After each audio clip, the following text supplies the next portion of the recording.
تو آج ہم جس کتاب پر بات کر رہے ہیں وہ ہے تلک دیواشر کی دی پشتونز اے کنٹیسٹڈ ہسٹری۔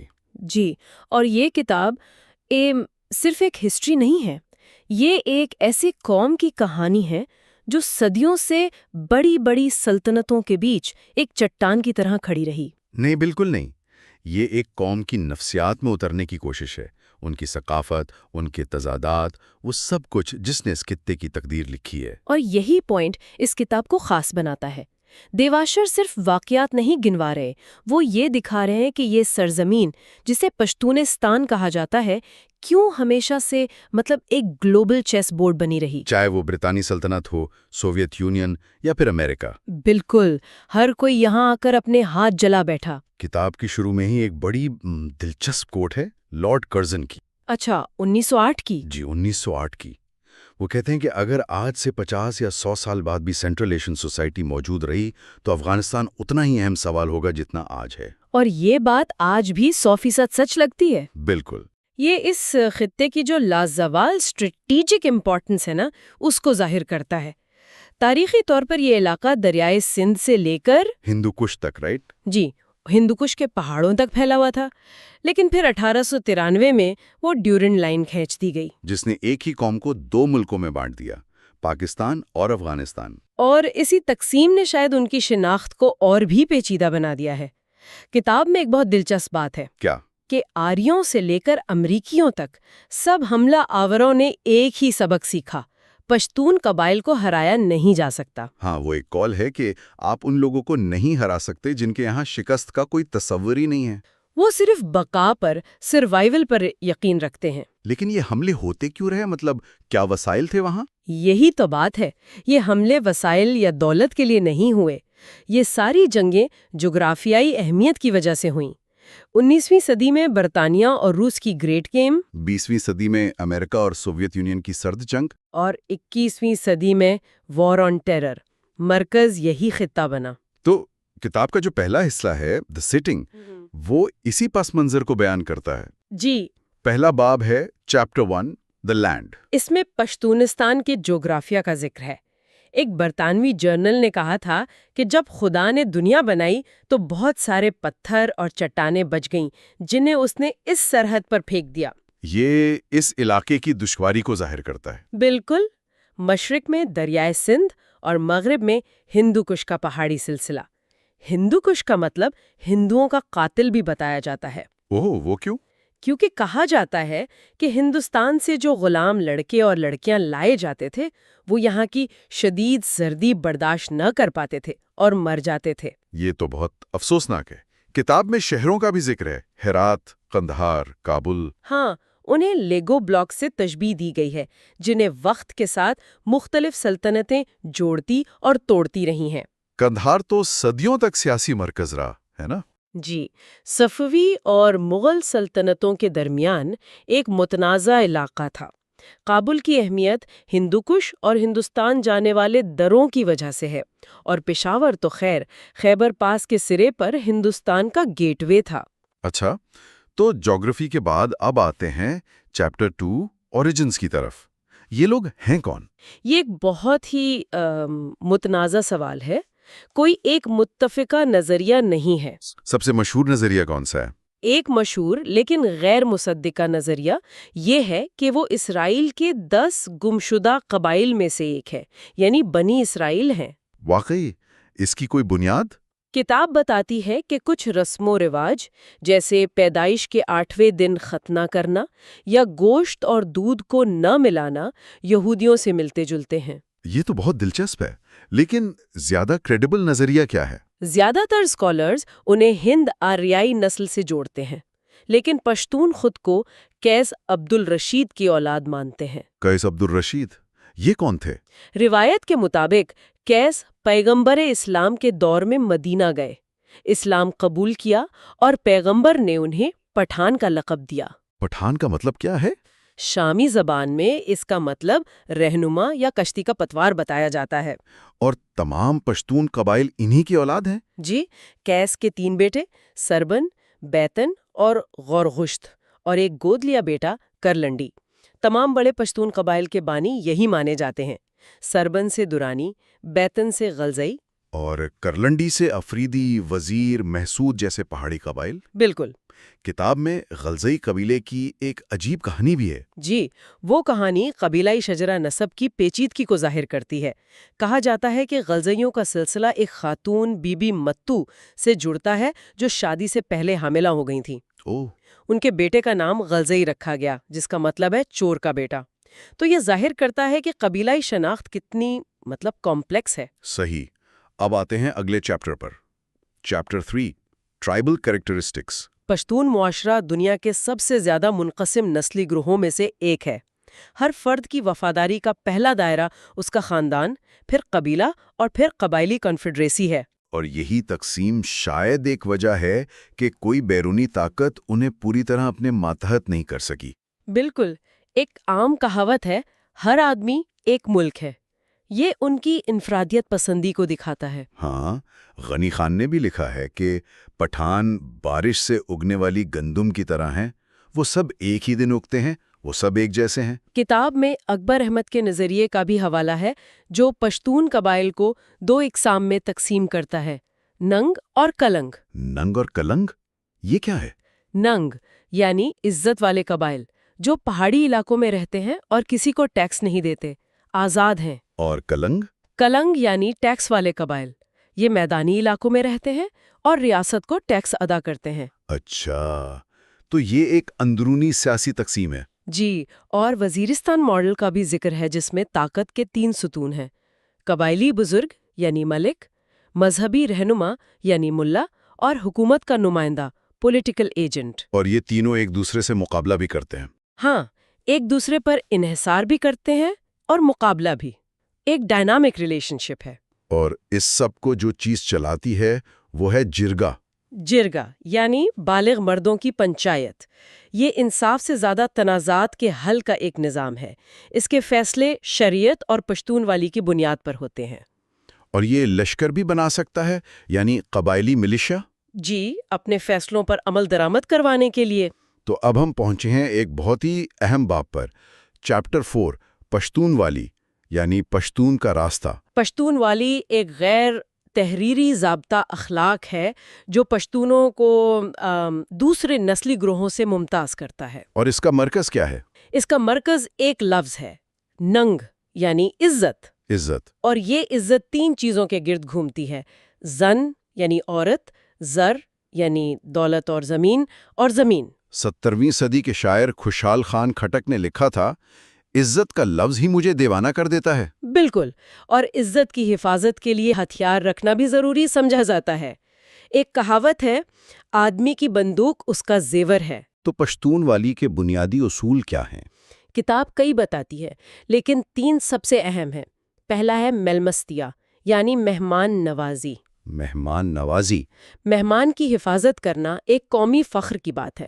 ملا عمر کا اسامہ بن لادن کو امریکہ کے حوالے نہ کرنا اسی اصول کی ایک مثال ہے۔ یعنی قبائلی کوڈ نے عالمی سیاست کا رخ بدل دیا۔ دوسرا اصول ہے بدل یعنی بدلہ۔ یہ ایک طرح سے قانون کی عدم موجودگی میں معاشرے کو منظم رکھتا ہے۔ ہاں، وہ مشہور کہاوت ہے کہ جس پشتون نے 100 سال بعد بدلہ لیا، اس نے کہا میں نے بہت جلدی کر لی۔ جی، یہ رانگ ڈوئر اور اس کے خاندان پر ایک لٹکتی تلوار کی طرح ہوتا ہے۔ اور تیسرا ہے ننواتے یعنی پناہ دینا۔ اگر کوئی دشمن بھی آپ کے دروازے پر آ کر پناہ مانگے تو اسے پناہ دینا فرض ہے، چاہے اپنی جان ہی کیوں نہ دینی پڑے۔ لیکن یہاں ایک سوال پیدا ہوتا ہے، کیا پشتون والی اور اسلام میں کوئی تضاد ہے؟ یہ ایک بہترین سوال ہے۔ کتاب اس پر بھی بات کرتی ہے۔ بہت سے پشتونوں کے لیے پشتون والی اور اسلام ایک ہی چیز ہیں، لیکن حقیقت میں کچھ تضادات ہیں۔ جیسے بدلہ کا اصول اسلام کے معافی کے تصور سے ٹکراتا ہے۔ بالکل۔ اور وراثت میں عورتوں کو حصہ نہ دینا بھی پشتون والی کی ایک رسم ہے جو اسلامی قوانین سے متصادم ہے۔ اچھا۔ ایک پرانی پشتون کہاوت ہے، پشتون آدھا قرآن مانتے ہیں، جو خان اور ملا کے درمیان اثر و رسوخ کی کشمکش کو بھی ظاہر کرتی ہے۔ A century of contact یعنی صدی کا رابطہ۔ یہ وہ دور ہے جس نے اس پورے خطے کی تاریخ پر بہت گہرے اثرات چھوڑے۔ بالکل۔ تو کہانی شروع ہوتی ہے 1849 سے، جب ایسٹ انڈیا کمپنی نے پنجاب پر قبضہ کر لیا۔ جی، اور پنجاب پر قبضے کے ساتھ ہی وہ علاقے بھی ان کے پاس آ گئے جو پہلے سکھوں نے جیتے تھے۔ مطلب دریائے سندھ سے لے کر خیبر پاس تک کے پشتون علاقے۔ بالکل، اور انگریزوں نے آتے ہی وہاں اپنی گرفت مضبوط کرنا شروع کر دی۔ اور یہ علاقے ان کے لیے ایک آبسیشن بن گئے تھے۔ بہت بڑا آبسیشن، ایک مصنف نے تو اسے امپیریل مائیگرین کہا ہے۔ یعنی سلطنت کا سردرد۔ اور لارڈ کرزن نے اسے وہ اینول کہا جس پر برطانوی سلطنت کا مستقبل روزانہ بنتا تھا۔ تو مطلب سٹیکس بہت زیادہ تھے۔ بہت ہی زیادہ۔ ہندوستان ان کی سلطنت کی سب سے بڑی دولت تھی اور پشتون اس کے دروازے پر تھے۔ یہ بات بھی دلچسپ ہے کہ پچھلے حملہ کے برعکس سکھ اور انگریز جنوب مشرق سے آئے۔ جی، اور وہ صرف علاقے سے گزرے نہیں بلکہ اپنا پورا ملٹری اور ایڈمنسٹریٹو ڈھانچہ لے کر آئے۔ جیسے کہ جج، عدالتیں، پولیس، یہ سب کچھ۔ سب کچھ، ریونیو کلیکٹرز تک۔ انہوں نے یہاں رک کر حکومت کرنے کا فیصلہ کیا تھا۔ اسی لیے شاید انہوں نے اس علاقے کو ہر قیمت پر اپنے پاس رکھنے کی کوشش کی۔ جی، اور اس کا ثبوت وہ 100 سے زیادہ فوجی مہمات ہیں جو انہوں نے وہاں کی۔ اچھا، اور وقت کے ساتھ ساتھ پشتونوں کے بارے میں ان کا نظریہ بھی بدلا۔ کیسے؟ دیکھیں، 1809 میں ماؤنٹ سٹورٹ ایلفنسٹن جیسے لوگ ان کی آزادی سے محبت کو ایک بہت مثبت خوبی سمجھتے تھے، لیکن بعد میں انگریز اسی چیز کو منفی طور پر دیکھنے لگے۔ اور ان کے بعد کے خیالات تو بہت سخت تھے۔ بہت زیادہ۔ 1859 میں ایک برٹش کمانڈر نے لکھا کہ ان وحشی قبائل سے نمٹنے کے لیے مہذب جنگ کے طریقے کام نہیں آتے۔ تو پھر حل کیا تھا؟ حل یہ تھا کہ ان کے گھروں اور فصلوں کو تباہ کر دیا جائے تاکہ انہیں سزا ملے۔ ان کی پالیسی تھی، جب لڑو تو زور سے مارو۔ اس پالیسی کو نافذ کرنے کے لیے انہوں نے کون سے ادارے استعمال کیے؟ 2 اہم ادارے تھے، انڈین پولیٹیکل سروس اور انڈین آرمی۔ اچھا۔ یہاں بہترین افسران تعینات کیے جاتے تھے جنہیں پولیٹیکل ایجنٹ کہتے تھے۔ یہ لوگ یوں سمجھیں کہ آدھے سفیر اور آدھے گورنر ہوتے تھے۔ لارڈ کرزن کا بھی تو یہی خیال تھا کہ سلطنت کی سیکیورٹی فوج پر نہیں بلکہ ان افسروں کی قابلیت پر منحصر ہے۔ بالکل، لیکن اس کے ساتھ ساتھ ایک اور بہت دلچسپ بحث چل رہی تھی، فارورڈ پالیسی اور کلوز بارڈر پالیسی کی۔ جی، فارورڈ اسکول والے روس کو ایک حقیقی خطرہ سمجھتے تھے، اور وہ برطانوی اثر و رسوخ کو مغرب کی طرف یعنی افغانستان تک بڑھانا چاہتے تھے۔ بالکل، جبکہ کلوز بارڈر اسکول کے لوگ جیسے وائسرائے جان لارنس کا ماننا تھا کہ روس کا خطرہ بڑھا چڑھا کر پیش کیا جا رہا ہے۔ اچھا، تو ان کا کیا خیال تھا؟ ان کا خیال تھا کہ افغانستان پر قبضہ کرنا بہت مشکل اور بہت مہنگا ہوگا، ایک غریب اور بے قابو ملک۔ اور اسی کشمکش کو دی گریٹ گیم کا نام دیا گیا۔ جی، یہ اصطلاح ایک انٹیلیجنس آفیسر آرتھر کانولی نے 1840 میں استعمال کی تھی۔ تو اس کھیل میں برطانیہ اور روس وسطی ایشیا میں بالادستی کے لیے مقابلہ کر رہے تھے اور پشتون بیچ میں پھنس گئے تھے۔ بالکل، اور اسی گریٹ گیم کے پس منظر میں 2 اینگلو افغان جنگیں لڑی گئیں۔ پہلی جنگ 1839 سے 42 تک، وہ تو برطانوی تاریخ کی سب سے بڑی شکستوں میں سے ایک تھی۔ یقیناً، انہوں نے شاہ شجاع کو کابل کے تخت پر بٹھانے کی کوشش کی، لیکن دوست محمد کے بیٹے اکبر خان نے کابل کا محاصرہ کر لیا۔ اور پھر وہ خوفناک واقعہ پیش آیا جب برطانوی گیریزن کو سردیوں میں کابل سے جلال آباد کی طرف پسپائی اختیار کرنی پڑی۔ جی، وہ بہت ہی المناک واقعہ ہے۔ 4,500 فوجی اور ان کے ساتھ 12,000 کیمپ فالوورز۔ اور ان میں سے صرف ایک شخص، ڈاکٹر ولیم برائیڈن، زندہ جلال آباد پہنچا۔ صرف ایک۔ اور جب ان سے پوچھا گیا کہ باقی فوج کہاں ہے تو انہوں نے کہا، میں ہی فوج ہوں۔ یہ سوچ کر ہی بہت عجیب لگتا ہے، اس شکست نے تو فارورڈ پالیسی کو ختم ہی کر دیا ہوگا۔ 3 دہائیوں کے لیے بالکل ختم کر دیا، اور انگریزوں نے کلوز بارڈر پالیسی اپنا لی۔ اور دوسری افغان جنگ؟ وہ بھی روس کے بڑھتے ہوئے اثر و رسوخ کی وجہ سے ہوئی۔ اس کے نتیجے میں گندمک کا معاہدہ ہوا، جس کے تحت خیبر پاس اور دیگر علاقے انگریزوں کے کنٹرول میں آ گئے۔ جی، لیکن اس بار بھی کابل میں برطانوی نمائندے کو قتل کر دیا گیا اور قندھار میں برطانوی فوج کو شکست ہوئی۔ تو ان جنگوں کے بعد انگریزوں نے قبائلی علاقوں پر زیادہ کنٹرول حاصل کرنے کی کوشش کی، قلعے بنائے اور قبائلی رہنماؤں یعنی ملکوں کو نوازا۔ اور ساتھ ہی فرنٹیئر کرائمز ریگولیشنز یعنی FCR جیسے سخت قانون نافذ کیے۔ اس کے باوجود 1897 میں ایک بہت بڑی قبائلی بغاوت ہوئی جسے گریٹ ٹرائبل ریولٹ کہا جاتا ہے۔ جی، اور اسے دبانے کے لیے انگریزوں کو 70,000 فوجی متحرک کرنے پڑے۔ اور اسی پس منظر میں لارڈ کرزن نے 1901 میں فرنٹیئر کے اضلاع کو پنجاب سے الگ کر کے ایک نیا صوبہ نارتھ ویسٹ فرنٹیئر پروونس یعنی NWFP بنایا۔ بالکل، اس صوبے کی دو طرح کی حدود تھیں، ایک جو افغانستان کو برطانوی ہندوستان سے الگ کرتی تھی اور دوسری جو آباد علاقوں کو قبائلی پٹی سے۔ 20ویں صدی میں بھی خاص طور پر وزیرستان انگریزوں کے لیے مستقل پریشانی کا باعث بنا رہا۔ وزیرستان تو ایک مستقل درد سر تھا۔ 1919 سے 1947 تک وہاں مسلسل بغاوتیں ہوتی رہیں۔ جیسے 1937 میں شاہور تنگی کا واقعہ۔ جی، وہاں محسود قبائل نے ایک پوری برطانوی بریگیڈ کو نشانہ بنایا جس میں 9 برطانوی افسران سمیت درجنوں فوجی مارے گئے۔ انگریزوں کی پالیسی کو بچر اینڈ بولٹ یعنی مارو اور بھاگو کہا جاتا تھا۔ جی، ونسٹن چرچل نے خود لکھا کہ ہم گاؤں کے گاؤں جلاتے، کوڑے بھر دیتے اور فصلیں تباہ کر دیتے۔ اور 1920 کی دہائی میں تو رائل ایئر فورس نے ہوائی بمباری کا استعمال بھی شروع کر دیا۔ بالکل۔ سیاسی طور پر بھی انہوں نے NWFP کو باقی ہندوستان سے الگ تھلگ رکھا۔ 1909 اور 1919 کی اصلاحات وہاں نافذ نہیں کیں۔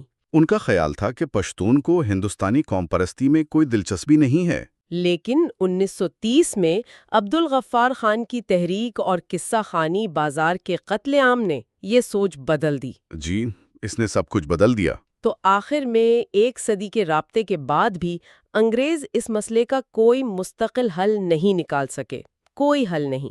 جیسا کہ وائسرائے لارڈ ویول نے کہا، فرنٹیئر پالیسی کا پرانا اتار چڑھاؤ ویسے ہی جاری ہے جیسا کہ پچھلے 100 سالوں سے ہے، اور ہم کسی مستقل حل کے قریب نہیں پہنچے ہیں۔ ایک سینئر برطانوی افسر نے تو اس پوری کوشش کو فیوٹیلٹی کا ریکارڈ یعنی بے سود کوششوں کی داستان قرار دیا۔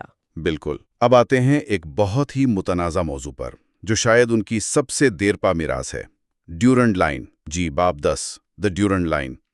یہ 1893 میں افغانستان کے امیر عبد الرحمان خان اور برطانوی ہند کے فارن سیکرٹری مارٹیمر ڈیورنڈ کے درمیان ایک معاہدہ تھا۔ اور اس نے برطانوی ہند اور افغانستان کے درمیان اثر و رسوخ کے دائرے کی حد بندی کی۔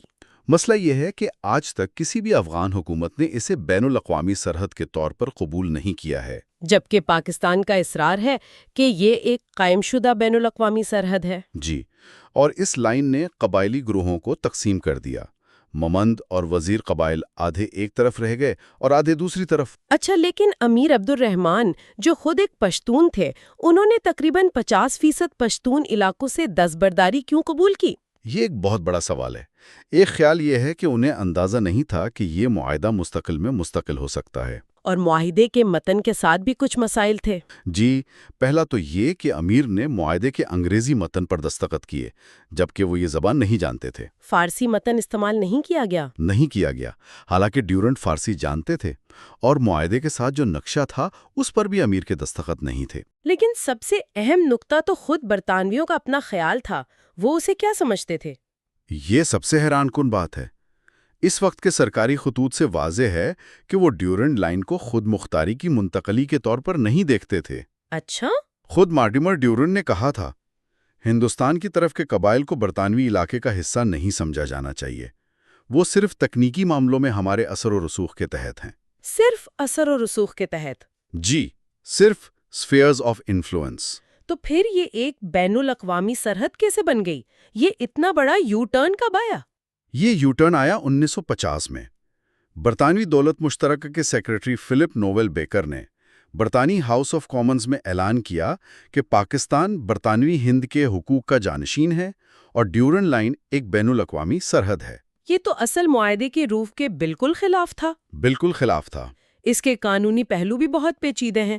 افغانوں کا موقف کیا ہے؟ ان کا موقف یہ ہے کہ 1893 اور 1921 کے معاہدے ان کے اور برطانوی حکومت کے درمیان تھے۔ پاکستان تو 1947 میں ایک نیا ملک بنا۔ تو وہ معاہدے پاکستان کو کیسے منتقل ہو سکتے ہیں؟ یہی ان کا سوال ہے۔ اس پر بین الاقوامی قانون کیا کہتا ہے؟ دلچسپ بات یہ ہے کہ بین الاقوامی قانون کی رائے بھی افغان موقف کی تائید کرتی ہے۔ 1947 میں اقوام متحدہ کے سیکریٹریٹ کی ایک قانونی رائے میں کہا گیا تھا کہ پاکستان ایک نیا ریاست ہوگا، جانشین ریاست نہیں۔ مطلب وہ پرانی ریاست کے معاہدوں کے حقوق اور ذمہ داریاں وراثت میں نہیں لے سکتا۔ اصولی طور پر نہیں۔ پاکستان کا موقف اس کے برعکس ہے۔ وہ کہتے ہیں کہ 1893 کا معاہدہ ایک بین الاقوامی سرحد کی وضاحت کرتا ہے۔ جی، اور یہ کہ افغانستان نے اسے بعد میں کئی بار تسلیم کیا، اور پاکستان برطانوی ہند کا جانشین ہونے کے ناطے اس علاقے پر مکمل خود مختاری رکھتا ہے۔ لیکن اس دعوے میں بھی کمزوریاں ہیں۔ بالکل۔ 1921 کا اینگلو افغان معاہدہ، جو آخری باضابطہ معاہدہ تھا، اس میں بھی اس سرحد کو ایک عارضی انتظام قرار دیا گیا تھا، پھر اس سے دستبردار ہو سکتا تھا۔ اور افغانستان نے یہی کیا۔ 1949 میں ایک لویا جرگا میں انہوں نے ان تمام معاہدوں کو کالعدم قرار دے دیا۔ جی بالکل، اور تب سے لے کر آج تک کسی بھی افغان حکومت نے، چاہے وہ بادشاہت ہو، کمیونسٹ ہوں، طالبان ہوں یا جمہوری، ڈیورنڈ لائن کو تسلیم نہیں کیا۔ یہاں تک کہ 1990 کے دہائی میں طالبان نے بھی نہیں کیا، جب وہ پاکستان کے بہت قریب سمجھے جاتے تھے۔ حتیٰ کہ انہوں نے بھی اس سرحد کو باقاعدہ بنانے کی پاکستانی کوششوں کو مسترد کر دیا۔ حامد کرزئی کی حکومت نے بھی انکار کیا۔ تو قانونی اور تاریخی طور پر ڈیورنڈ لائن کی بین الاقوامی سرحد کی حیثیت آج بھی انتہائی مشکوک اور متنازع ہے۔ بہت زیادہ۔ یہ صرف ایک لکیر نہیں، بلکہ اس خطے کی تاریخ کا ایک کھلا زخم ہے۔ میرے سامنے ایک اقتباس ہے جو مجھے بار بار سوچنے پر مجبور کرتا ہے۔ یہ غفار خان کی تحریک کے بارے میں ہے کہ یہ ہندوستان کے سب سے زیادہ مذہبی علاقوں میں سے ایک سیکولر تحریک تھی، اور دنیا کے سب سے زیادہ پرتشدد لوگوں میں سے ایک غیر متشدد تحریک تھی۔ یہ تو بہت بڑا کانٹرڈکشن ہے نا؟ بالکل۔ اور یہ سمجھنے کے لیے ہمیں غفار خان کے فلسفے کو دیکھنا ہوگا۔ انہوں نے سپٹمبر 1929 میں خدائی خدمتگار تحریک کی بنیاد رکھی۔ اچھا۔ اور اس تحریک میں شامل ہونے کا جو حلف تھا وہ کمال کا تھا۔ اس میں تھا کہ میں خدا کی مخلوق کی بے لوث خدمت کروں گا، کبھی تشدد استعمال نہیں کروں گا، بدلہ نہیں لوں گا۔ بدلہ نہیں لوں گا، یہ تو پشتون روایت بدل کے بالکل خلاف ہے۔ جی، یہی تو اصل نقطہ تھا۔ انہوں نے بدلہ یعنی خونی انتقام کو چیلنج کیا۔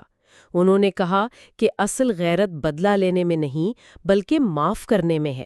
عدم تشدد یعنی نان وائلنس کمزوری نہیں بلکہ طاقت کی سب سے اعلیٰ شکل ہے۔ ایک منٹ، یہ بات تو ہضم کرنا مشکل ہے۔ یعنی انگریزوں کے لیے ایک مسلح قبائلی سے نمٹنا آسان تھا، لیکن ایک پرامن منظم پشتون ان کے لیے زیادہ بڑا خطرہ تھا۔ یہ کیسے؟ بالکل یہی وجہ تھی۔ دیکھیں، ایک متشدد پشتون کو وہ گولی سے یا پیسے سے کنٹرول کر سکتے تھے، لیکن ایک ایسا پشتون جو ہتھیار اٹھانے سے انکار کر دے، جو منظم ہو اور جو اخلاقی طور پر برتر پوزیشن پر ہو، وہ ان کے لیے ایک انوملی تھا، ایک ایسی چیز جسے وہ سمجھ ہی نہیں پائے۔ اچھا۔ اسی لیے وہ ایک نان وائلنٹ پختون کو ایک وائلنٹ پختون سے زیادہ خطرناک سمجھتے تھے۔ اور غفار خان نے یہ فلسفہ باہر سے نہیں لیا، انہوں نے اسے اسلام کے اندر سے ہی جواز فراہم کیا۔ انہوں نے اسے اسلام سے کیسے جوڑا؟ انہوں نے کہا کہ عدم تشدد کوئی نیا عقیدہ نہیں ہے۔ 1400 سال پہلے مکہ میں پیغمبر اسلام نے اس پر عمل کیا۔ انہوں نے عدم تشدد کو قرآن میں بیان کردہ صبر کے برابر قرار دیا اور کہا کہ ظالم بادشاہ کے سامنے سچ کہنا سب سے بڑا جہاد ہے۔ تو انہوں نے پشتون شناخت اور اسلامی تعلیمات دونوں کو ملا کر ایک نئی طاقت بنائی، لیکن پھر تقسیم ہند کا وقت آیا اور ساری کہانی بدل گئی۔ وہ جو مشہور جملہ ہے کہ کانگریس نے انہیں بھیڑیوں کے آگے ڈال دیا۔ جی، یہ ان کے اپنے الفاظ تھے، اور اس کے پیچھے ایک پوری سیاسی تاریخ ہے۔ صورتحال یہ تھی کہ NWFP یعنی نارتھ ویسٹ فرنٹیئر پروونس ایک 96% مسلم اکثریتی صوبہ تھا، لیکن حکومت وہاں کانگریس کی تھی۔ جی، اور وزیر اعلیٰ غفار خان کے بھائی ڈاکٹر خان صاحب تھے۔ تو یہ صورتحال کانگریس، مسلم لیگ، انگریز تینوں کے لیے بہت عجیب تھی۔ ایک برطانوی اہلکار نے تو اسے بیسٹرڈ سچویشن تک کہا۔ اور اسی دوران مسلم لیگ نے اپنا اسلام خطرے میں ہے والا نعرہ استعمال کیا۔ جی، 1946 کے انتخابات میں، اور پیر آف مونکی شریف جیسے بڑے مذہبی رہنماؤں کو بھی اپنے ساتھ ملا لیا۔ لیکن اس کے باوجود وہ الیکشن ہار گئے۔ کانگریس نے 50 میں سے 30 نشستیں جیتی اور مسلم لیگ صرف 17 جیت سکی۔ اس کا مطلب ہے کہ اسلام خطرے میں ہے کا نعرہ پختونوں پر اثر نہیں کر رہا تھا۔ کیوں؟ کیونکہ انہیں ہندو تسلط کا کوئی حقیقی خوف نہیں تھا۔ وہ خود ایک اوور ویلمنگ مسلم اکثریت میں تھے، ان کی اپنی ثقافت، اپنی زبان تھی، انہیں یہ خطرہ محسوس ہی نہیں ہوا۔ اچھا۔ بلکہ ذرائع میں تو اس وقت کے برطانوی گورنر جارج کننگھم کی ڈائریوں کا بھی حوالہ ہے، جس میں وہ لکھتے ہیں کہ انگریز خود مذہبی رہنماؤں کو پیسے دیتے تھے تاکہ وہ کانگریس جیسی ہندو تحریکوں کے خلاف پروپیگنڈا کریں۔ اس سب کے باوجود پختونوں نے کانگریس کا ساتھ دیا۔ تو اگر ایک منتخب اسمبلی موجود تھی جو کانگریس کے ساتھ تھی تو پھر ریفرنڈم کی ضرورت کیوں پیش آئی؟ یہی تو تقسیم کی سیاست کا سب سے متنازع پہلو ہے۔ لارڈ ماؤنٹ بیٹن کو معلوم تھا کہ اگر صوبائی اسمبلی میں ووٹنگ ہوئی تو فیصلہ ہندوستان کے حق میں جائے گا، جس سے پاکستان کا منصوبہ خطرے میں پڑ سکتا تھا۔ بالکل۔ اس لیے انہوں نے اسمبلی کو بائی پاس کر کے ریفرنڈم کی تجویز دی، جس میں صرف 2 آپشنز رکھے گئے، ہندوستان یا پاکستان۔ یہاں مجھے نہرو کا کردار سمجھ نہیں آتا۔ ماؤنٹ بیٹن تو انگریز تھے، لیکن نہرو نے اپنی جیتی ہوئی اسمبلی کو بائی پاس کرنے پر اتفاق کیوں کیا؟ یہ ایک بہت بڑی پولیٹیکل مسٹیک نہیں تھی؟ یہ کانگریس کی قیادت کی طرف سے ایک بہت بڑی اسٹریٹجک بلنڈر تھی۔ شاید نہرو یہ سوچ رہے تھے کہ کانگریس اتنی مقبول ہے کہ وہ ریفرنڈم بھی جیت جائے گی، لیکن انہوں نے اپنے سب سے وفادار اتحادیوں خدائی خدمتگاروں سے پوچھا تک نہیں۔ ان سے مشورہ نہیں کیا گیا۔ صرف گاندھی جی آخر تک اس فیصلے کے خلاف رہے۔ جب یہ فیصلہ غفار خان کو سنایا گیا تو ان کا وہی تاریخی رد عمل تھا، تم نے ہمیں بھیڑیوں کے آگے پھینک دیا ہے۔ تو خان برادران نے کیا کیا؟ انہوں نے مطالبہ کیا کہ اگر ریفرنڈم کرانا ہی ہے تو اس میں ایک تیسرا آپشن پختونستان کا بھی شامل کیا جائے، یعنی ایک آزاد پشتون ریاست کا۔ اور نہرو نے اس کی بھی مخالفت کی؟ جی۔ تو ان کے پاس بائیکاٹ کے علاوہ کوئی راستہ نہیں بچا تھا، اسی لیے انہوں نے بائیکاٹ کیا۔ جی۔ خدائی خدمتگاروں نے ریفرنڈم کا مکمل بائیکاٹ کیا۔ نتیجہ وہی نکلا جو متوقع تھا۔ جولائی 1947 میں ریفرنڈم ہوا اور بائیکاٹ کی وجہ سے 99% ووٹ پاکستان کے حق میں پڑے۔ لیکن ٹرن آؤٹ تو صرف 51% تھا، یعنی تقریباً آدھی آبادی نے حصہ ہی نہیں لیا۔ بالکل، اور یہی وجہ ہے کہ یہ آج تک ایک متنازع موضوع ہے۔ غفار چاند نے اس وقت ایک پیشن گوئی کی تھی۔ انہوں نے کہا، نفرت کے بیجوں سے محبت کیسے پھوٹ سکتی ہے؟ جو نفرت پر قائم ہوا ہے وہ نفرت سے ہی قائم رہے گا۔ ان کی وفات اور جنازہ بھی تو ایک بہت بڑی کہانی ہے۔ جی۔ 20 جنوری 1988 کو جب ان کا انتقال ہوا تو انہوں نے وصیت کی تھی کہ انہیں جلال آباد افغانستان میں دفن کیا جائے۔ اور ان کے جنازے کے لیے کابل کی کمیونسٹ حکومت اور مجاہدین دونوں نے جنگ روک دی۔ دونوں نے جنگ بندی کا اعلان کیا۔ ہزاروں سوگوار بغیر کسی پاسپورٹ یا ویزا کے ڈیورنڈ لائن عبور کر کے جنازے میں شریک ہوئے۔ یہ ایک طرح سے اس مصنوعی سرحد کے خلاف ایک علامتی ریفرنڈم تھا۔ اچھا، تو یہ غفار خان کا دور تھا۔ اب آگے بڑھتے ہیں باب 12 کی طرف، یعنی تقسیم کے بعد کی پختون سیاست۔ پاکستان بن گیا، لیکن غفار خان کی تحریک اور ان کے حامی تو وہیں تھے۔ اس تحریک کا کیا بنا؟ پاکستان بننے کے بعد اس جذبے کو بے دردی سے کچلا گیا۔ ایک ہفتے کے اندر محمد علی جناح نے NWFP کی خدائی خدمتگار حکومت کو برطرف کر دیا اور تحریک پر پابندی لگا دی۔ اور پھر بابڑا کا سانحہ ہوا۔ جی۔ اس کے صرف ایک سال بعد 12 اگست 1948 کو چارسدہ کے قریب بابڑا میں نہتے خدائی خدمتگاروں کے ایک پرامن جلوس پر پولیس نے سیدھی فائرنگ کی۔ غیر سرکاری ذرائع کے مطابق سینکڑوں لوگ مارے گئے۔ اسے پختون تاریخ کا جلیاں والا باغ بھی کہا جاتا ہے۔ تو ریاست نے عدم تشدد کا جواب شدید تشدد سے دیا۔ اس کے بعد تو قوم پرست سیاست نے کوئی اور شکل اختیار کی ہوگی۔ جی۔ غفار خان نے جدوجہد جاری رکھی، لیکن اب ان کا مطالبہ پاکستان کے اندر ایک خود مختار صوبے کا تھا۔ اسی سوچ سے 1957 میں نیشنل عوامی پارٹی یعنی NAP بنی۔ یہ صرف پختونوں کی جماعت نہیں تھی؟ اس میں تو سندھی، بلوچ، بنگالی سب شامل تھے۔ جی، یہ پاکستان کی تمام قومیتوں کا ایک متحدہ محاذ تھا لیکن پھر یہ پارٹی بھی عالمی سرد جنگ کا شکار ہو گئی اور ٹوٹ گئی۔ بدقسمتی سے ہاں۔ 1968 میں پارٹی دو حصوں میں بٹ گئی، ایک چین نواز دھڑا اور دوسرا ولی خان کی قیادت میں سوویت یونین کا حامی۔ پھر بھٹو کے دور میں نیب پر شدید کریک ڈاؤن ہوا اور 1975 میں پارٹی پر مکمل پابندی لگا دی گئی۔ اور اسی کی راکھ سے پھر عوامی نیشنل پارٹی ANP نے جنم لیا۔ بالکل۔ 1986 میں ولی خان نے ANP کی بنیاد رکھی۔ نعرہ تھا خپلہ خاور خپلہ اختیار، یعنی ہماری زمین ہمارا حق۔ ANP نے غفار خان کی سیکولر اور قوم پرست میراث کو آگے بڑھایا اور افغان جہاد اور طالبان کی کھل کر مخالفت کی۔ جی، اور اسی موقف کی انہیں بہت بھاری قیمت چکانی پڑی۔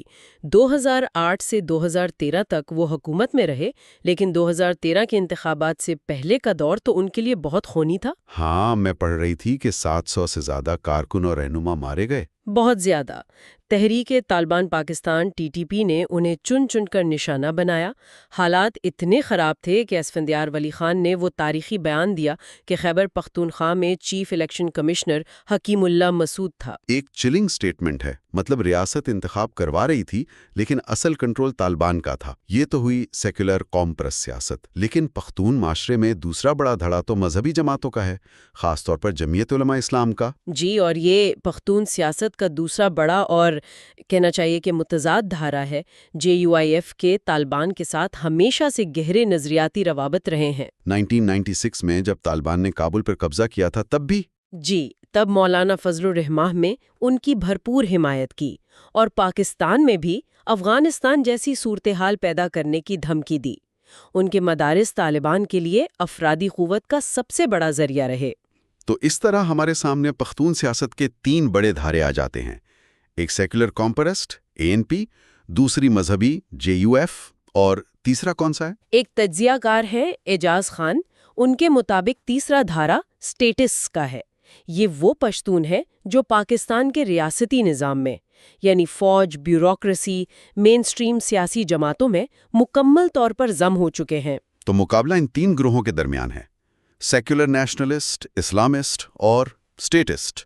جی، اور اب اس منظرنامے میں ایک نئی چوتھی قوت بھی ابھری ہے، پشتون تحفظ موومنٹ یعنی PTM۔ PTM نے تو واقعی پورے پولیٹیکل لینڈسکیپ کو ہلا کر رکھ دیا ہے۔ جی، کیونکہ یہ پرانی قوم پرست جماعتوں سے مختلف ہے۔ یہ ایک حقوق کی تحریک ہے جو خاص طور پر قبائلی علاقوں کے نوجوانوں میں مقبول ہوئی ہے۔ یہ زبان اور ثقافت پر مبنی قوم پرستی کی ایک نئی شکل ہے جو براہ راست ریاست کے سیکیورٹی اداروں کو چیلنج کرتی ہے۔ آپ نے قبائلی علاقوں کا ذکر کیا، چلیں اب باب 13 کی طرف آتے ہیں۔ وفاق کے زیر انتظام قبائلی علاقہ جات یعنی فیٹا، یہ پورا خطہ ہمیشہ سے ایک بلیک باکس رہا ہے۔ فیٹا کی کہانی اصل میں پاکستان کی سب سے بڑی ناکامیوں میں سے ایک ہے۔ یہ 27,000 مربع کلومیٹر کا علاقہ تھا۔ باجوڑ، مہمند، خیبر جیسی 7 ایجنسیاں، اور سب سے حیران کن بات یہ تھی کہ پاکستان نے 1947 کے بعد بھی وہاں انگریزوں کا بنایا ہوا کالا قانون FCR جاری رکھا۔ ایک منٹ، یہ FCR تھا کیا؟ ہم یہ لفظ سنتے تو بہت ہیں، لیکن اس کا عام آدمی کی زندگی پر کیا اثر تھا؟ یہ ایک ایسا قانون تھا جس میں بنیادی انسانی حقوق معطل تھے۔ مطلب اجتماعی سزا کا تصور تھا، ایک شخص کے جرم میں پورے قبیلے کو سزا دی جا سکتی تھی، ان کے گھر مسمار کیے جا سکتے تھے۔ اور عدالت میں اپیل کا حق بھی نہیں تھا؟ کوئی حق نہیں تھا۔ یہ ایک ہیومن رائٹس فری زون تھا۔ جناح نے 1948 میں قبائلی جرگے سے وعدہ کیا تھا کہ ان کی خود مختاری قائم رہے گی اور علاقے میں ترقی لائی جائے گی، لیکن وہ وعدے کبھی پورے نہیں ہوئے۔ تو پھر اس علاقے کو اس حالت میں رکھنے کا مقصد کیا تھا؟ اسے اسٹریٹجک بلیک ہول کیوں کہا جاتا ہے؟ اس کا مطلب یہ ہے کہ ریاست نے فاٹا کو جان بوجھ کر پسماندہ اور قانون سے بالاتر رکھا تاکہ اسے افغانستان کے خلاف ایک بفر زون اور خفیہ کارروائیوں کے لیے ایک سٹیجنگ پوسٹ کے طور پر استعمال کیا جا سکے۔ مثال کے طور پر حقانی نیٹ ورک کو 1970s کی دہائی میں میران شاہ میں قائم کرنے میں ریاست نے مدد فراہم کی۔ یعنی افغانستان میں اسٹریٹجک مقاصد کے لیے پاکستان کے اپنے شہریوں کے ایک پورے خطے کو ترقی اور حقوق سے محروم رکھا گیا۔ اس کا انسانی نتیجہ کیا نکلا؟ نتیجہ تباہ کن تھا۔ وہاں غربت کی شرح 73% تک پہنچ گئی، خواندگی صرف 17%، اور خواتین میں تو یہ 3% سے بھی کم تھی۔ پھر 80 کی دہائی میں سوویت جہاد نے اس علاقے کو جدید ہتھیاروں اور بنیاد پرستی سے بھر دیا۔ اور 9/11 کے بعد یہی فاٹا القاعدہ اور طالبان کے لیے فرار کا راستہ بن گیا۔ جی، سب سے محفوظ راستہ۔ اسی دوران عسکریت پسندوں نے سینکڑوں ملک یعنی قبائلی عمائدین کو قتل کر دیا اور روایتی قبائلی نظام کو تباہ کر کے خود کنٹرول سنبھال لیا۔ پھر پاکستانی فوج نے وہاں آپریشنز بھی تو کیے، وہ کیوں ناکام ہوئے؟ اس کی کئی وجوہات تھیں۔ پہلی تو پاکستان کی دہری پالیسی تھی جسے ڈبل گیم کہا جاتا ہے۔ ایک طرف وہ امریکہ کا اتحادی، دوسری طرف وہ طالبان کے کچھ گروہوں کا حامی بھی۔ اچھا۔ دوسرا، جب فوج فاٹا میں داخل ہوئی تو اسے قبائلیوں نے اپنی خود مختاری پر حملہ سمجھا۔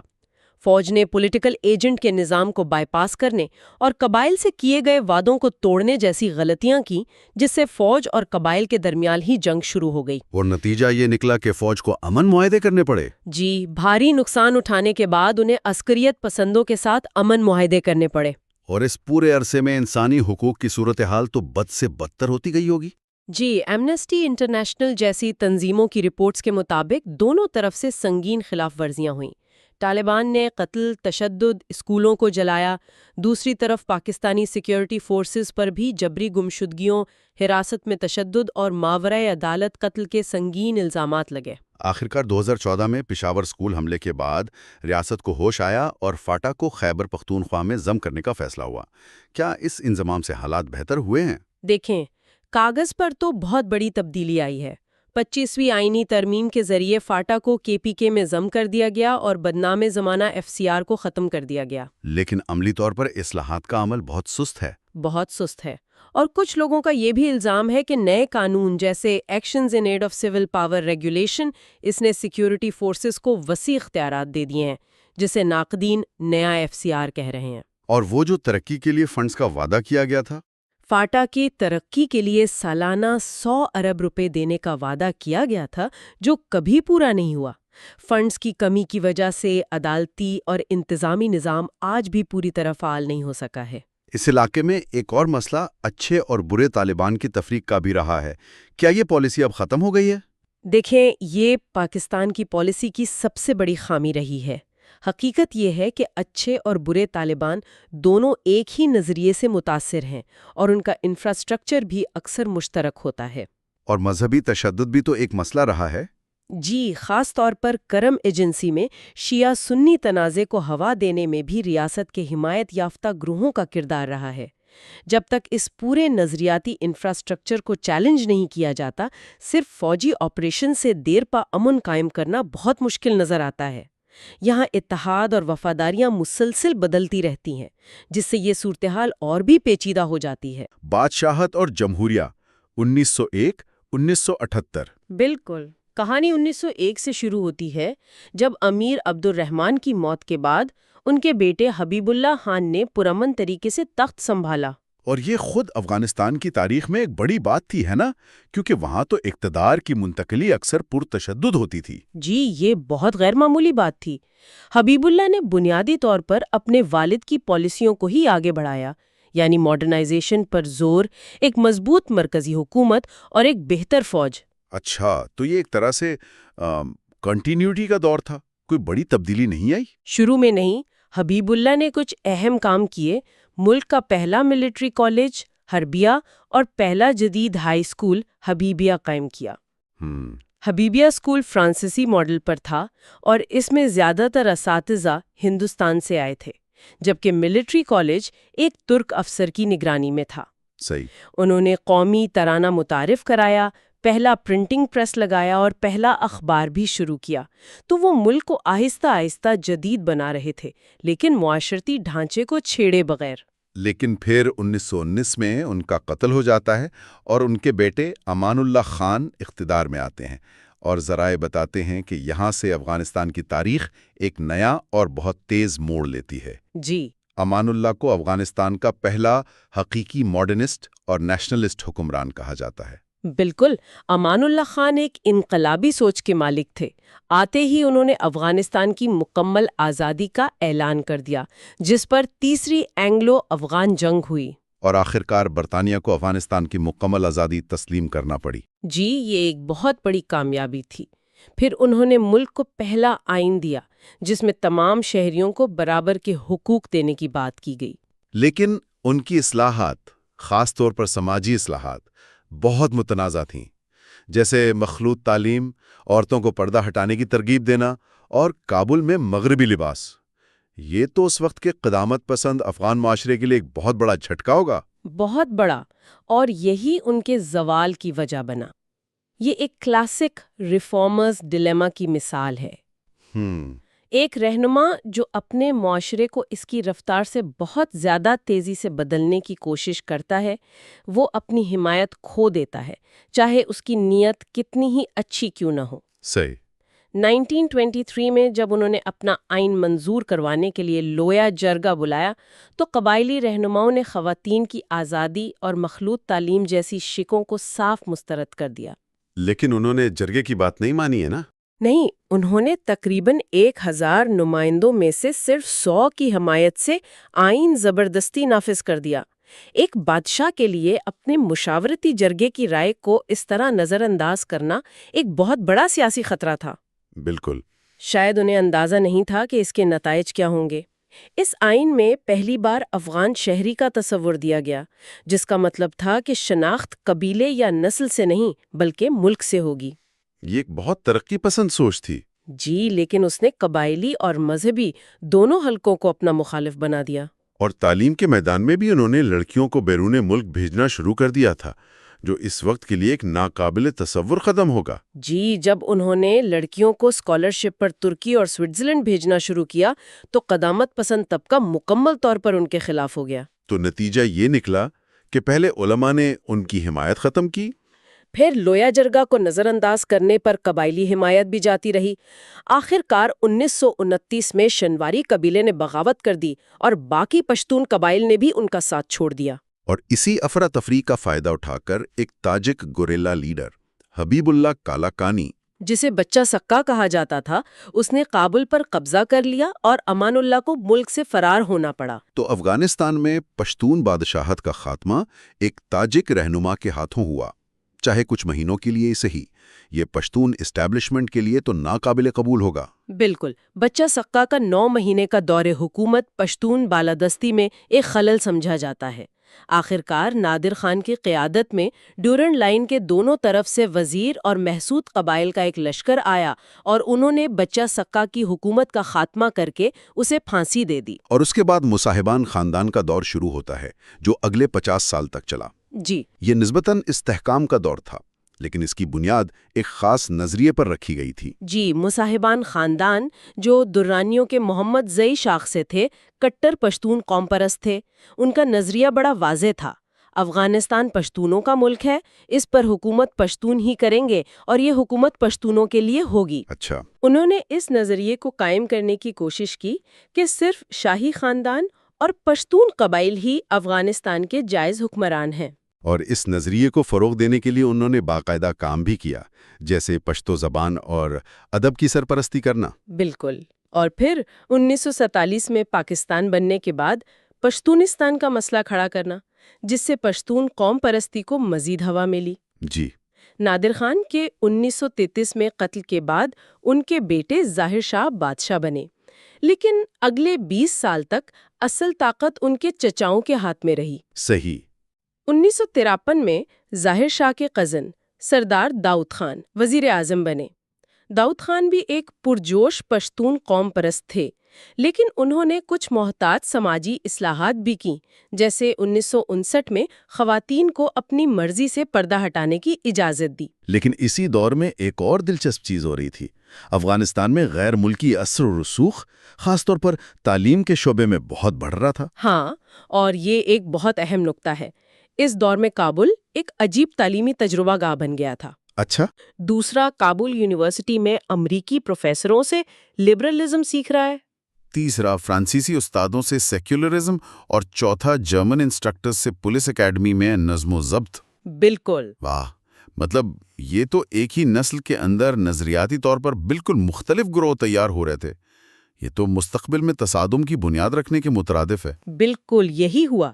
اس سے ایک پڑھا لکھا طبقہ تو پیدا ہوا، لیکن وہ نظریاتی طور پر اتنا بٹا ہوا تھا کہ بعد میں یہی تقسیم ملکی خانہ جنگی کی بنیاد بنی۔ اسی ماحول میں نئی تحریکیں پیدا ہوئیں۔ ایک طرف ویش زلمیان یعنی جاگے ہوئے نوجوان جیسی پشتون قوم پرست تحریک تھی، جس کا ماننا تھا کہ افغانستان کا مرکز پشتون ہی ہو سکتے ہیں۔ اور یہ بات تو بہت دلچسپ ہے کہ اسی ویشک زلمیان سے بعد میں افغانستان کے پہلے 2 کمیونسٹ صدور نور محمد ترکی اور ببرک کارمل نکلے۔ جی، یہ تو ایک تضاد لگتا ہے کہ ایک قوم پرست تحریک کمیونسٹ رہنما پیدا کر رہی ہے۔ یہ ایک دلچسپ تضاد ہے، لیکن یہ ظاہر کرتا ہے کہ قوم پرستی اکثر دوسری ریڈیکل آئیڈیالوجیز کا راستہ بن جاتی ہے۔ صحیح۔ دوسری طرف کابل یونیورسٹی سے ہی ایک اسلامی تحریک سازمان جوانان مسلمان یعنی مسلم یوتھ آرگنائزیشن نے جنم لیا۔ اس کے رہنما بعد میں مشہور ہوئے، جیسے برہان الدین ربانی اور گلبدین حکمتیار۔ اچھا۔ یہ تحریک ملک میں بڑھتے ہوئے کمیونسٹ اثر و رسوخ کے خلاف تھی۔ تو داؤد خان ان 2 انتہاؤں کے بیچ میں پھنس گئے تھے، ایک طرف کمیونسٹ اور دوسری طرف اسلام پسند۔ جی، 1963 میں ظاہر شاہ نے داؤد کو ہٹا کر خود حکومت سنبھالی اور 1964 میں ایک نیا آئین دیا جس سے ملک میں محدود جمہوریت آئی۔ اس دہائی میں سیاسی آزادی ملی تو یہ تمام گروہ کھل کر سامنے آ گئے۔ لیکن 1973 میں داؤد نے ظاہر شاہ کا تختہ الٹ دیا، بادشاہت ختم کی اور خود کو جمہوریہ افغانستان کا صدر بنا دیا۔ جی، اور داؤد کی حکومت میں کمیونسٹوں کا اثر بہت بڑھ گیا تھا، جس کی وجہ سے انہیں سرخ شہزادہ بھی کہا جاتا تھا۔ ہاں، لیکن جب انہوں نے اسلام پسندوں کے خلاف کریک ڈاؤن کیا تو حکمتیار اور ربدانی جیسے رہنما پاکستان بھاگ گئے، جہاں بھٹو حکومت نے انہیں داؤد کے پشتونستان کے موقف کے خلاف استعمال کرنے کے لیے ان کی مدد شروع کر دی۔ اسی دوران داؤد نے سوویت یونین پر انحصار کم کرنے کے لیے ایران اور سعودی عرب جیسے ممالک سے تعلقات بڑھانے شروع کیے۔ تو سوویت یونین نے یہ سمجھا کہ داؤد ان کے اثر سے نکلنے کی کوشش کر رہے ہیں، یہ تو ماسکو کے لیے خطرے کی گھنٹی ہوگی۔ یقیناً 1955 سے 1978 تک سوویت یونین نے افغانستان کو تقریباً $2.5 ارب کی فوجی اور اقتصادی امداد دی تھی، جبکہ امریکہ کی امداد اس کا چوتھائی بھی نہیں تھی۔ تو داؤد کی یہ کوششیں بالآخر ایک ایسے خونی انقلاب پر ختم ہوئیں جس نے نہ صرف ان کی جان لی بلکہ افغانستان کی تاریخ کا رخ ہمیشہ کے لیے بدل دیا۔ جی بالکل۔ اور یہی وہ انقلاب ہے جس نے ملک کو دہائیوں پر محیط جنگ میں دھکیل دیا۔ آئیے اب اس 1978 کی بغاوت اور اس کے بعد کے حالات پر بات کرتے ہیں، جو کتاب کے باب 15 انقلاب اور اس کے بعد 1978-1996 میں زیر بحث آئے ہیں۔ داؤد اور ان کے پورے خاندان کو قتل کر دیا گیا اور اس کے ساتھ ہی 230 سال پرانی درانی بادشاہت کا خاتمہ ہو گیا۔ اور اقتدار درانیوں سے نکل کر ان کے تاریخی حریف غلزئی پشتونوں کے ہاتھ میں آ گیا۔ یہ انقلاب افغانستان کی کمیونسٹ پارٹی PDPA نے کیا تھا، جو 1965 میں بنی تھی۔ لیکن بننے کے 2 سال بعد ہی یہ پارٹی 2 دشمن دھڑوں میں تقسیم ہو گئی تھی، خلق اور پرچم۔ جی اچھا، تو یہ ایک ہی کمیونسٹ پارٹی کے اندر 2 گروپ تھے، ان میں بنیادی فرق کیا تھا؟ کیا یہ صرف شخصیات کی لڑائی تھی؟ یہ اس سے کہیں زیادہ گہرا تھا۔ اسے آپ ریڈیکلز بمقابلہ ماڈریٹس کی لڑائی سمجھ سکتی ہیں، لیکن ایک نسلی اور ثقافتی فرق کے ساتھ۔ اچھا۔ خلق دھڑا زیادہ تر دیہی پشتو بولنے والے غلزے پشتونوں پر مشتمل تھا۔ یہ سخت گیر لوگ تھے جو فوری اور پرتشدد انقلاب چاہتے تھے۔ اور دوسری طرف پرچم دھڑے میں؟ پرچم میں زیادہ تر شہری، تعلیم یافتہ اور فارسی بولنے والے دورانی پشتون اور غیر پشتون جیسے تاجک شامل تھے۔ وہ سمجھتے تھے کہ تبدیلی آہستہ آہستہ آنی چاہیے۔ اور اس سب کے نیچے وہی پرانی دورانی غلزئی دشمنی بھی کام کر رہی تھی، جو اب کمیونزم کے نئے لباس میں سامنے آ گئی تھی۔ بالکل۔ اپریل 1978 کے انقلاب میں خلق دھڑا غالب آ گیا اور انہوں نے آتے ہی پرچم کے لوگوں کا صفایا کرنا شروع کر دیا۔ بہت سے رہنماؤں کو سفیر بنا کر ملک سے باہر بھیج دیا گیا۔ صحیح۔ نور محمد ترکی کی قیادت میں خلق حکومت نے انتہائی ریڈیکل مارکسسٹ اصلاحات نافذ کیں۔ زبردستی زمین کی تقسیم، تعلیم کو مکمل سیکولر بنانا اور خواتین کو پردے سے نکالنا۔ تو انہوں نے امان اللہ خان والی غلطی دہرائی، لیکن اس سے بھی زیادہ شدت کے ساتھ۔ ہاں جی، اور نتائج بھی زیادہ تباکن تھے۔ ان کی پالیسیوں نے قبائلی سرداروں، زمینداروں اور مذہبی طبقے سب کو ایک ساتھ اپنا دشمن بنا لیا۔ غیر پشتونوں نے اسے پشتون تسلط کی ایک اور شکل سمجھا۔ بہت جلد ملک بھر میں حکومت کے خلاف جہاد شروع ہو گیا۔ ملک پہلے ہی خانہ جنگی کی طرف جا رہا تھا کہ دسمبر 1979 میں سوویت یونین نے براہ راست فوجی مداخلت کر دی۔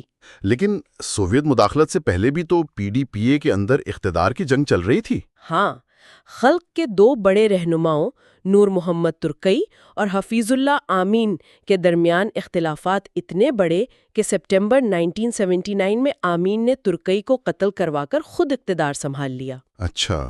یہ اندرونی خلفشار سوویت یونین کے لیے آخری تنکا ثابت ہوا۔ 24 دسمبر 1979 کو سوویت فوج افغانستان میں داخل ہوئی، 27 دسمبر کو آمین کو قتل کیا گیا اور سوویت یونین نے جلاوطینی میں بیٹھے پرچم دھڑے کے رہنما ببرک کارمل کو اقتدار میں بٹھا دیا۔ تو اب اقتدار غلزئی خلق سے نکل کر دورانی اور غیر پشتون پرچم کے پاس آ گیا۔ اس سے تو پشتون قوم پرستی کو مزید دھچکا لگا ہوگا۔ بہت گہرا دھچکا۔ پرچم حکومت نے سوویت یونین کے خاتمے تک حکومت کی۔ انہوں نے نہ صرف خلقیوں کو ختم کیا بلکہ پشتون تسلط کو کمزور کرنے کی بھی کوشش کی۔ مطلب؟ اخباروں میں پشتو کی جگہ فارسی کو زیادہ اہمیت دی جانے لگی اور ایک انتہائی متنازع قدم اٹھایا گیا جس میں شناختی کارڈ کے لیے درخواست دینے والے پشتونوں کو مبینہ طور پر تاجک کے طور پر رجسٹر کیا جانے لگا۔ انتظار کریں، کیا کہا آپ نے؟ ایک کمیونسٹ حکومت پشتونوں کو تاجک رجسٹر کر رہی تھی؟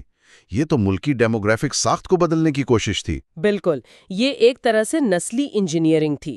اس دور کے وزیر اعظم سلطان علی قشتمند کا مقصد یہی تھا کہ پشتونوں کو اکثریت سے اقلیت میں بدل لیا جائے۔ اس نے تو پشتونوں میں شدید غم و غصہ پیدا کیا ہوگا۔ جی، اور مزاحمت کو مزید ہوا دی۔ 1989 میں جب سوویت فوجیں نکل گئیں تو ڈاکٹر نجیب اللہ کی حکومت، جو خود ایک غلزائی پشتون تھے، مزید 3 سال تک سوویت امداد پر چلتی رہیں۔ لیکن 1992 میں سوویت یونین کے ٹوٹنے کے ساتھ ہی ان کی حکومت بھی گر گئی۔ اور سب نے سوچا ہوگا کہ اب امن آ جائے گا، کمیونسٹ حکومت ختم ہو گئی، مجاہدین جیت گئے۔ لیکن ہوا اس کے بالکل برعکس۔ مجاہدین ایک متفقہ حکومت بنانے میں ناکام رہے اور اس کی بجائے کابل پر قبضے کے لیے آپس میں ہی ایک وحشیانہ خانہ جنگی شروع ہو گئی۔ اس کی کیا وجہ تھی؟ ایک بڑی وجہ یہ تھی کہ کمیونسٹ حکومت کے خاتمے کے بعد اس کے اراکین اپنے اپنے نسلی مجاہدین گروہوں میں شامل ہو گئے۔ خلقی پشتون گلبدین حکمتیار کی حزب اسلامی میں چلے گئے، پرچمی تاجک احمد شاہ مسعود اور ربانی کی جمعیت اسلامی میں شامل ہو گئے، اور ازبیک اور ہزارہ اپنے اپنے جنگی سرداروں کے ساتھ مل گئے۔ جی، یعنی جو جنگ پہلے نظریاتی تھی اب وہ خالصتاً نسلی جنگ بن گئی۔ یہ تو افغانستان کی تاریخ کا شاید بدترین دور تھا۔ بلا شبہ اگلے چند سالوں تک کابل پر راکٹوں کی بارش ہوتی رہی اور ملک مکمل طور پر انارکی کا شکار ہو گیا۔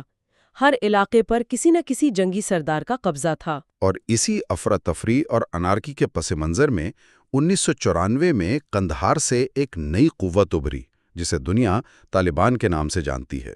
جی، کتاب میں انور الحق احدی کا ایک تجزیہ بھی شامل ہے کہ آخر پشتون جو اتنے عرصے تک افغانستان پر غالب رہے اس دور میں اتنے کمزور کیوں ہو گئے؟ جی، احدی چند بڑی وجوہات بتاتی ہیں۔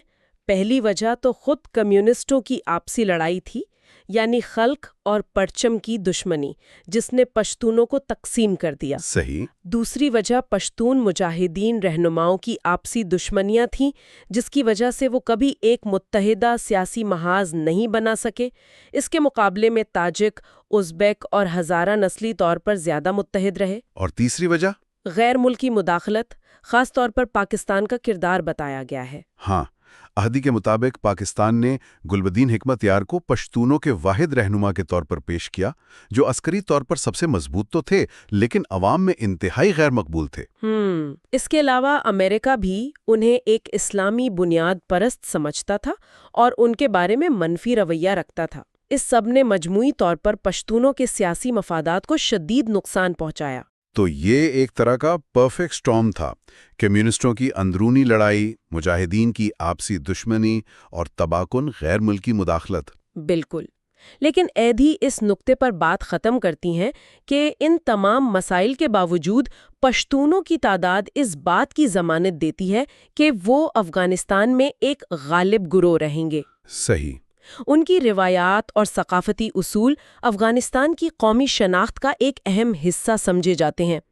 ان کے مطابق پشتونوں کا یہ پختہ عقیدہ جو ان کی عددی طاقت اور تاریخ سے جڑا ہے، یہ ہے کہ افغان ریاست پشتونوں نے بنائی تھی کہ ہر کہانی کی ایک شروعات ہوتی ہے، اور پاک افغان تعلقات کی اس پیچیدہ کہانی میں وہ شروعات ہے 1893 کی ڈیورنڈ لائن۔ جی، یعنی 1947 سے ہی پاکستان کے ذہن میں ایک خوف بیٹھا ہوا تھا کہ کہیں پاکستان کے اندر پشتون قوم پرستی اور افغانستان کی اپنے کھوئے ہوئے علاقوں کو واپس لینے کی خواہش مل کر کوئی بڑا خطرہ نہ بن جائے، اور اس خواہش کو ایک خاص نام دیا جاتا ہے، ایریڈیمٹزم، یعنی کوئی ملک اپنے وہ تاریخی علاقے واپس حاصل کرنا چاہے جو اب کسی دوسرے ملک کا حصہ ہوں۔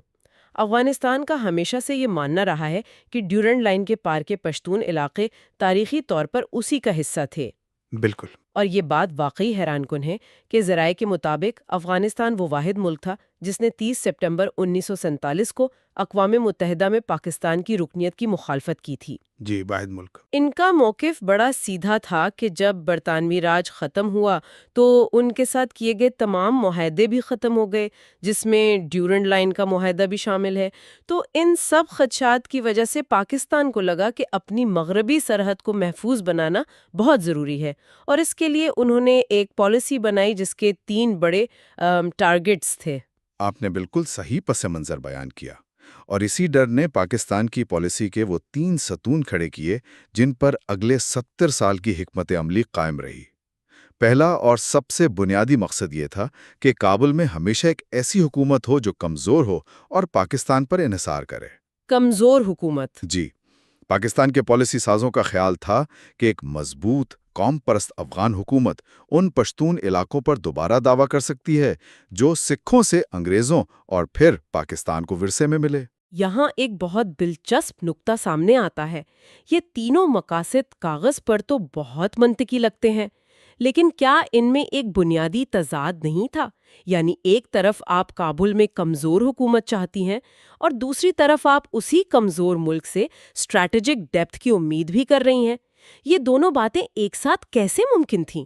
آپ کا سوال بالکل اہم ہے، اور یہ اس پالیسی کی بنیادی کمزوری کی طرف اشارہ کرتا ہے۔ لیکن اس وقت پاکستان کا سیکیورٹی مائنڈ سیٹ اس طرح کام کر رہا تھا کہ ان کے لیے دوسرا مقصد پہلے سے بھی زیادہ اہم تھا۔ اور وہ کیا تھا؟ وہ تھا بھارت کا فیکٹر۔ پاکستان کا سب سے بڑا ڈراؤنا خواب یہ تھا کہ اسے 2 محاذوں پر جنگ نہ لڑنی پڑے۔ 2 محاذوں پر جنگ؟ یعنی مشرق میں بھارت اور مغرب میں بھارت کا دوست افغانستان مل کر پاکستان کو ایک شکنجے میں نہ لے لیں۔ اس لیے یہ طے کیا گیا کہ کابل میں کوئی بھی ایسی حکومت قابل قبول نہیں ہوگی جس کے بھارت کے ساتھ قریبی تعلقات ہوں۔ افغانستان میں بھارت کے لیے کوئی جگہ نہیں ہونی چاہیے۔ اچھا، تو کمزور حکومت کا مطلب تھا بھارت مخالف حکومت، اور تیسرا مقصد اسٹریٹجک ڈیپتھ، اس کا کیا مطلب تھا؟ اس کا تصور یہ تھا کہ پاکستان جغرافیائی طور پر بہت تنگ ہے۔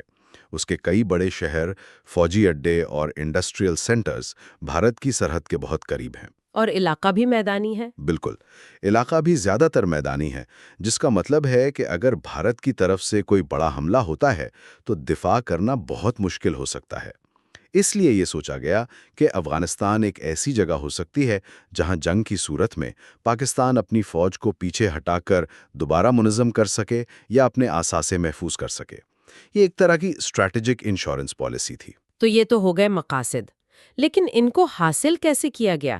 خاص طور پر ابتدائی دہائیوں میں، جیسے ایوب خان کے دور میں، اس پالیسی کی کیا شکل تھی؟ ایوب خان کے دور میں تعلقات بہت زیادہ کشیدہ تھے۔ کتاب میں ایک بہت ہی دلچسپ واقعے کا ذکر ہے کہ دسمبر 1959 میں جب امریکی صدر آئزن ہاور پاکستان آئے تو ایوب خان نے ان سے کہا، افغان اتنے مسلمان نہیں ہیں جتنے وہ موقع پرست ہیں۔ یہ تو کمال کی بات ہے، ایک صدر دوسرے ملک کے لوگوں کے بارے میں اتنی کھلی اور بے باک رائے دے رہا ہے، وہ بھی امریکی صدر کو۔ جی، اس سے اندازہ ہوتا ہے کہ اس وقت تعلقات میں کتنی تلخی آ چکی تھی۔ اور یہ تلخی بڑھی بھی ہوگی۔ تلخی اتنی بڑھ گئی تھی کہ ایک موقع پر ایوب خان نے افغان وزیر خارجہ کو دھمکی تک دے دی کہ پاکستان اگر چاہے تو چند گھنٹوں میں کابل پر قبضہ کر سکتا ہے۔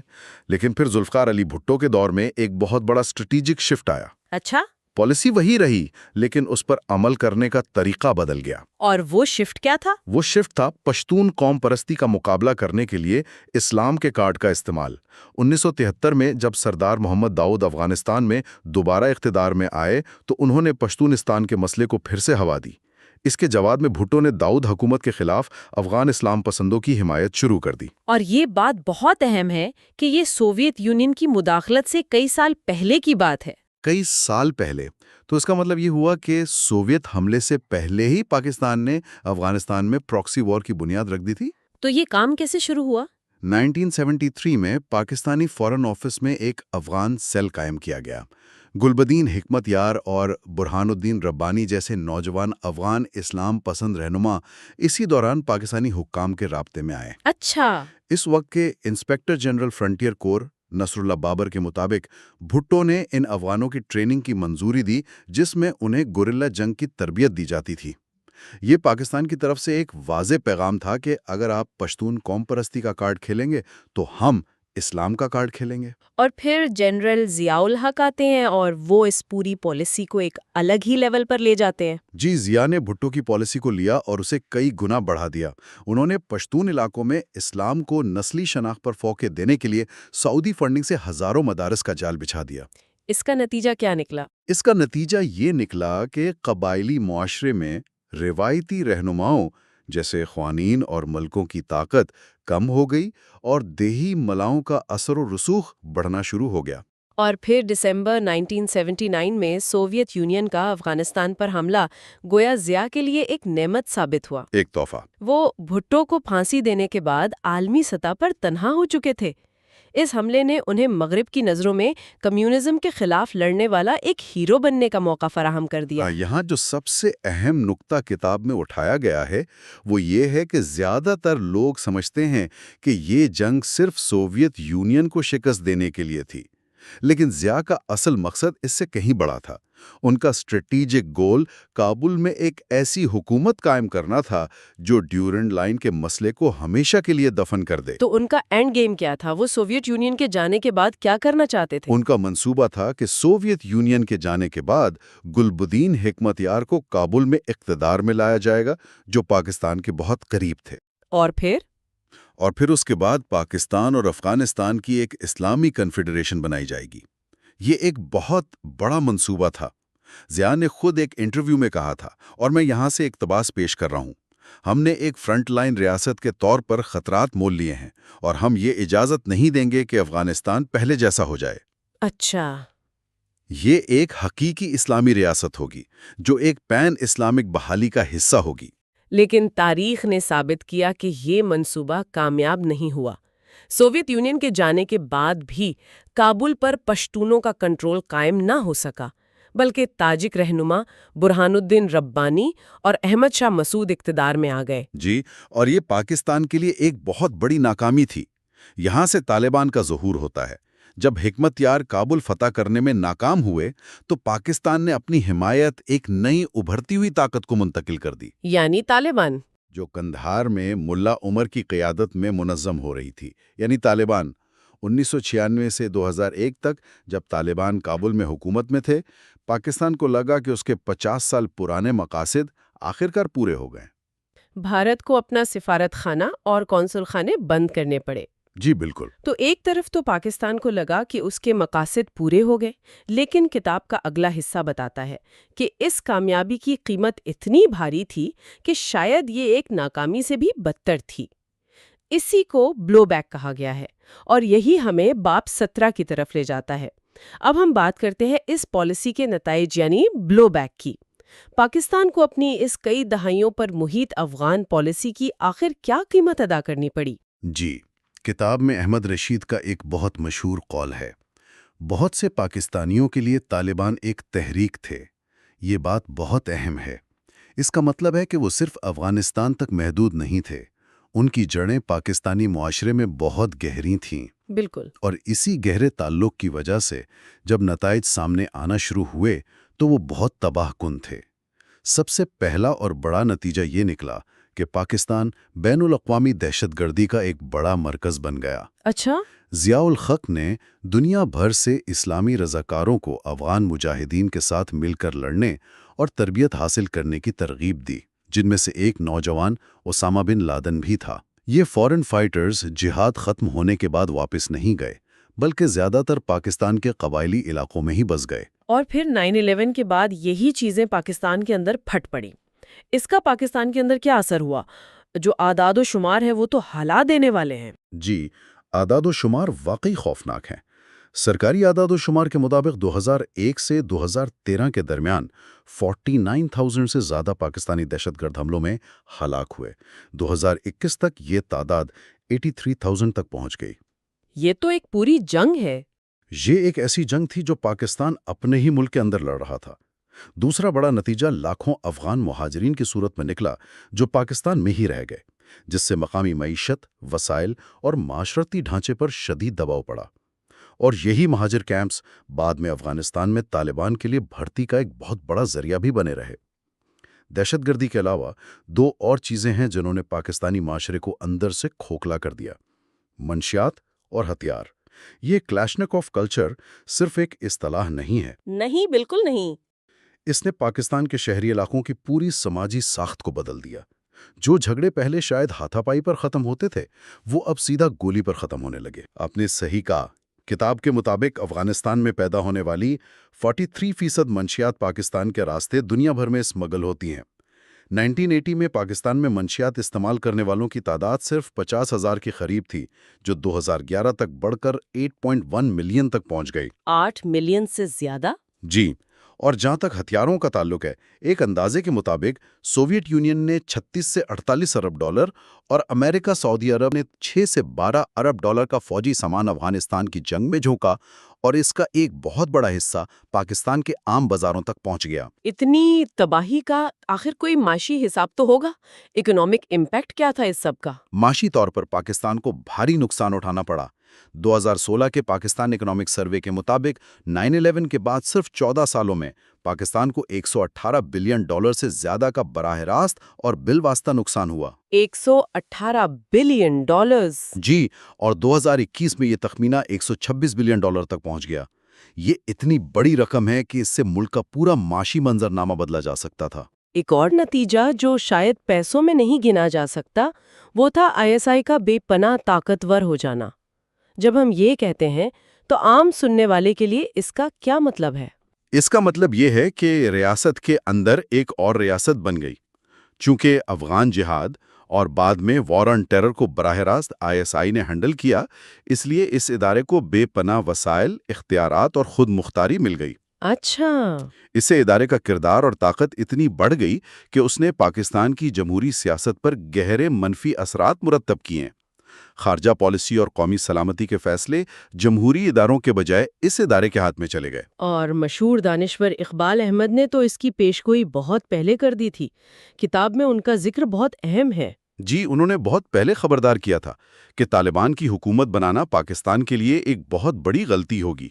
ان کا کہنا تھا کہ طالبان بالآخر پاکستان کے ہی خلاف ہو جائیں گے اور اپنے اسلامزم کو پشتونستان کی بحالی کی تحریک سے جوڑ دیں گے۔ اور آج جب ہم تحریک طالبان پاکستان کو دیکھتے ہیں، جو ڈیورنڈ لائن کو نہیں مانتی، بالکل، جو پاکستان کے خلاف کارروائیاں کرتی ہے، تو اقبال احمد کی پیشگوئی کافی حد تک درست ثابت ہوتی نظر آتی ہے۔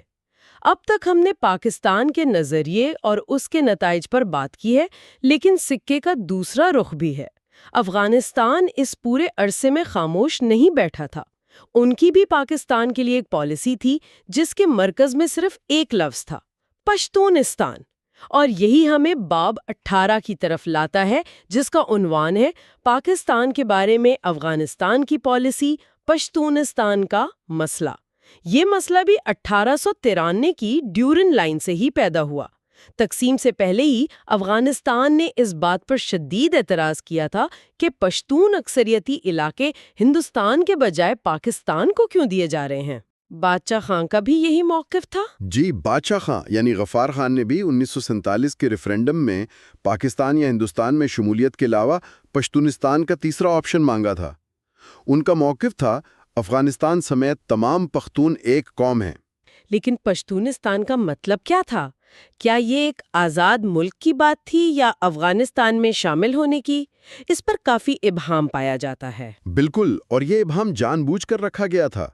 پشتون قوم پرستوں کے لیے اس کا مطلب ایک آزاد ریاست تھا جو اس وقت کے NWFP یعنی موجودہ خیبر پختونخوا اور بلوچستان کے پشتون علاقوں پر مشتمل ہو۔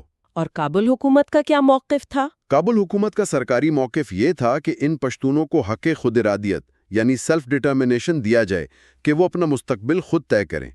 حقیقت میں کابل کے لیے پشتونستان کا نعرہ پاکستان پر دباؤ ڈالنے کا ایک بہت مؤثر سیاسی آلہ بھی تھا۔ اچھا۔ اس کے علاوہ ایک لینڈ لاکڈ ملک ہونے کی وجہ سے افغانستان کی ہمیشہ سے یہ خواہش رہی ہے کہ اسے سمندر تک رسائی مل جائے، اور پشتونستان کے ذریعے یہ ممکن ہو سکتا تھا۔ اور اس آواز کو سب سے زیادہ بلند کرنے والی اہم شخصیت محمد داؤد خان تھے۔ جی، داؤد خان پشتونستان کے سب سے بڑے حامی تھے۔ ان کا خیال تھا کہ پشتونوں کی برتری اور اتحاد کے نظریے کے ذریعے ہی افغانستان کو ایک جدید اور مضبوط ملک بنایا جا سکتا ہے۔ وہ اسے افغانستان کی قومی شناخت کا مرکز سمجھتے تھے۔ تو یہ صرف باتیں تھیں یا افغانستان نے اس معاملے میں کچھ عملی اقدامات بھی کیے؟ نہیں، انہوں نے کئی ٹھوس اقدامات کیے۔ کتاب میں کئی واقعات کا ذکر ہے۔ مثال کے طور پر 1949 میں فاٹا میں آفریدی قبائل کا ایک بڑا جرگہ بلا کر پشتونستان اسمبلی قائم کرنے کا اعلان کیا گیا۔ اچھا۔ وزیرستان کے علاقے رزمک میں ایک بہت بڑے اجتماع نے مشہور گوریلا رہنما فقیر ایپی کو پشتونستان کا پہلا صدر منتخب کیا۔ اس پر پاکستان کا رد عمل کیا تھا؟ پاکستان نے بھی جوابی پروپیگنڈا شروع کیا۔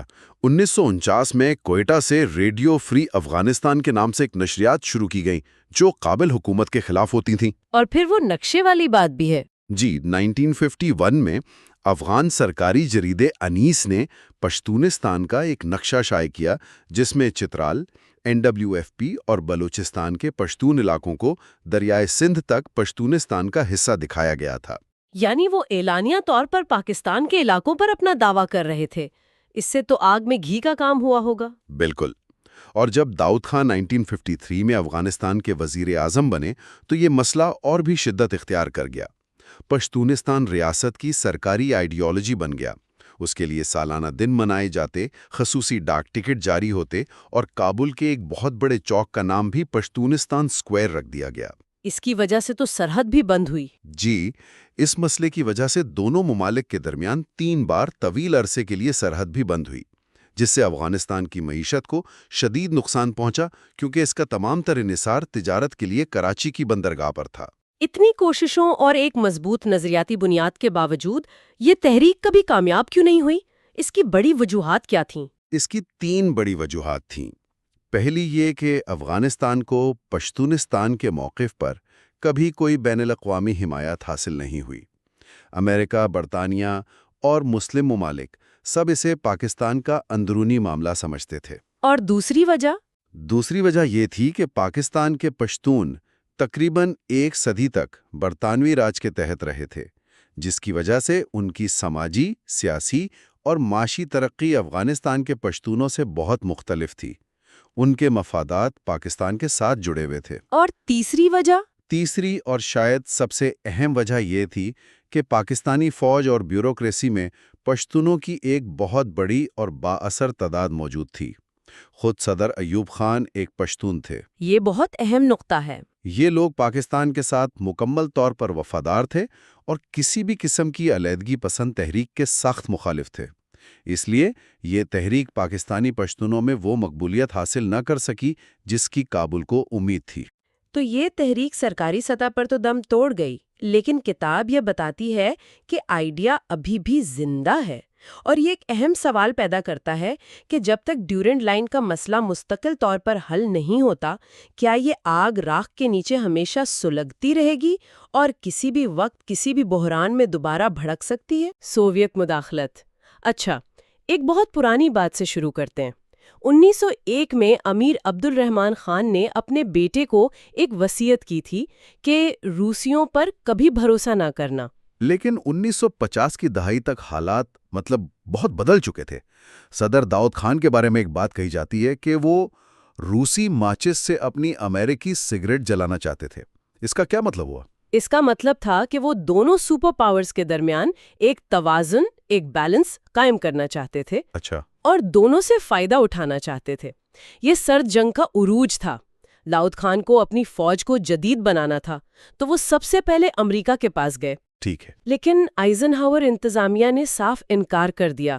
وہ اپنے نئے اتحادی پاکستان کو ناراض نہیں کرنا چاہتے تھے، جو سیٹو اور سینٹو کا ممبر تھا۔ اور یہ صرف انکار نہیں تھا، بلکہ امریکی secretary of state John Foster Dulles نے تو داؤد خان کو ایک طرح سے لیکچر بھی دے دیا۔ جی بالکل، کہ وہ ہتھیار مانگنے کے بجائے پاکستان کے ساتھ پشتستان کا مسئلہ حل کریں۔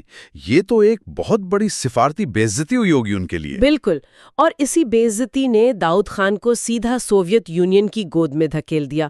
امریکہ کے انکار کے فوراً بعد ماسکو نے، آپ کہہ لیں، کابل کو گلے لگا لیا۔ اچھا۔ 1955 میں سوویت رہنما خروشچیو نے اپنا پہلا غیر ملکی دورہ ہی کابل کا کیا اور افغانستان کو $100 ملین کا قرض دیا، وہ بھی بہت آسان شرائط پر۔ صرف قرض ہی نہیں دیا ہوگا۔ نہیں، یہی نہیں، انہوں نے داؤد خان کے پشتستان کے موقف کی بھی کھل کر حمایت کی، جو پاکستان کے لیے ایک بہت بڑا خطرہ تھا۔ تو امریکہ کی غلطی نے افغانستان میں سوویت اثر و رسوخ کے دروازے پوری طرح کھول دیے۔ لیکن کہانی یہاں ختم نہیں ہوتی۔ جب داؤد خان 1973 میں صدر بنے تو انہوں نے پھر سے اپنی پالیسی بدلنے کی کوشش کی۔ جی، اور یہ ایک بہت ہی ڈرامائی موڑ تھا۔ داؤد خان نے محسوس کیا کہ وہ سوویت یونین پر بہت زیادہ انحصار کر رہے ہیں، تو انہوں نے ایران اور سعودی عرب جیسے امیر مسلم ممالک سے تعلقات بہتر کرنے شروع کیے۔ صحیح۔ اس پالیسی کا کلائمیکس آیا اپریل 1977 میں، جب وہ ماسکو میں سوویت رہنما برژنیف سے ملنے گئے۔ اس میٹنگ میں برژنیف نے ان پر شدید تنقید کی۔ کس بات پر؟ انہوں نے کہا کہ شمالی افغانستان میں جو نیٹو کے مبصرین ہیں وہ جاسوس ہیں، انہیں ملک سے نکالو۔ اچھا، اور اس پر داؤد خان نے جو جواب دیا وہ تو تاریخ کا حصہ بن گیا۔ جی، انہوں نے کہا، افغانستان ایک آزاد ملک ہے اور ہم یہ برداشت نہیں کریں گے کہ کوئی ہمیں بتائے کہ کسے کام کرنے کی اجازت دیں اور کسے۔ افغانستان ضرورت پڑنے پر غریب رہے گا لیکن اپنے فیصلوں میں آزاد رہے گا۔ اور یہ کہہ کر وہ میٹنگ سے اٹھ کر چلے گئے۔ یہ تو ایک بہت ہی غیر معمولی سفارتی قدم تھا۔ کیا یہ کہنا ٹھیک ہوگا کہ یہی وہ لمحہ تھا جب سوویت یونین نے فیصلہ کر لیا کہ اب داؤد خان کو راستے سے ہٹانا ہی پڑے گا؟ یقیناً یہ ایک ٹرننگ پوائنٹ تھا۔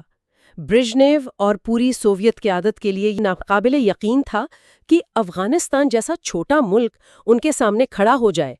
انہوں نے داؤد خان کو کبھی معاف نہیں کیا۔ اور پھر ٹھیک 1 سال بعد، اپریل 1978 میں، داؤد خان کو اپنے خلاف ایک کمیونسٹ سازش کی بھنک پڑی، لیکن اس سے پہلے کہ وہ کوئی ایکشن لیتے، ٹینکوں نے صدارتی محل کو گھیر لیا۔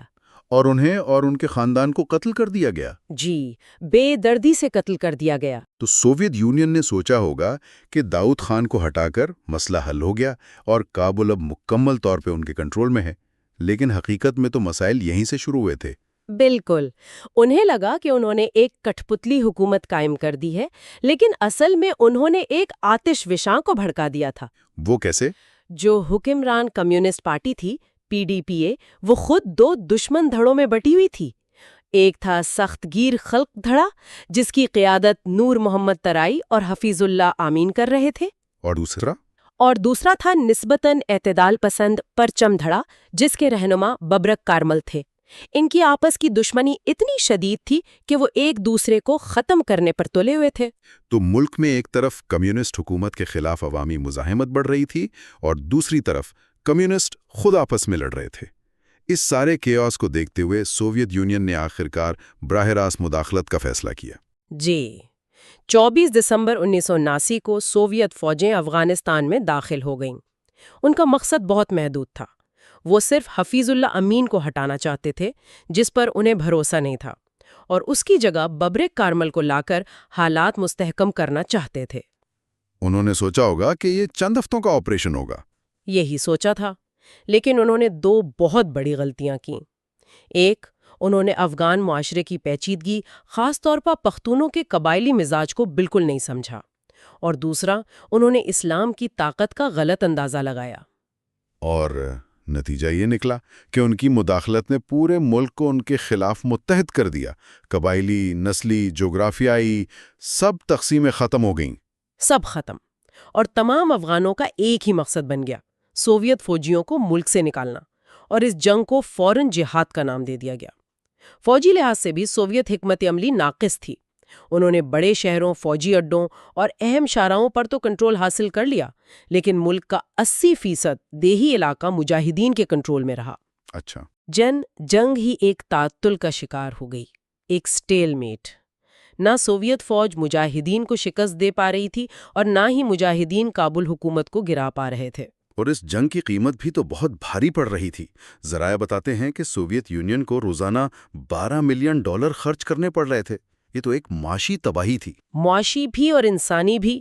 ان کے تقریباً 15,000 فوجی مارے گئے، ہزاروں زخمی ہوئے، اور یہ جنگ سوویت یونین کے اندر بھی تیزی سے غیر مقبول ہو رہی تھی۔ تو پھر گورباچوف آئے۔ جی، آخرکار جب میخائیل گورباچوف اقتدار میں آئے تو انہوں نے فیصلہ کیا کہ افغانستان ایک ایسا زخم ہے جس سے خون بہہ رہا ہے اور اسے بند کرنا ضروری ہے۔ صحیح۔ 1986 میں ایک آخری بڑی فوجی کوشش کی ناکامی کے بعد انہوں نے اقوام متحدہ کے ذریعے مذاکرات کا راستہ اپنایا، جس کے نتیجے میں 15 فروری 1989 تک آخری سوویت فوجی بھی افغانستان سے نکل گیا۔ لیکن سوویت فوج کا انخلا افغانستان میں امن کا آغاز نہیں تھا، بلکہ ایک نئے اور شاید اس سے بھی زیادہ خونریز باب کی تمہید تھی۔ اب منظر پر وہ کردار آتے ہیں جنہوں نے اس جنگ کو لڑا تھا: مجاہدین، اور ان کی کہانی پاکستان کے بغیر بالکل ادھوری ہے۔ مجاہدین۔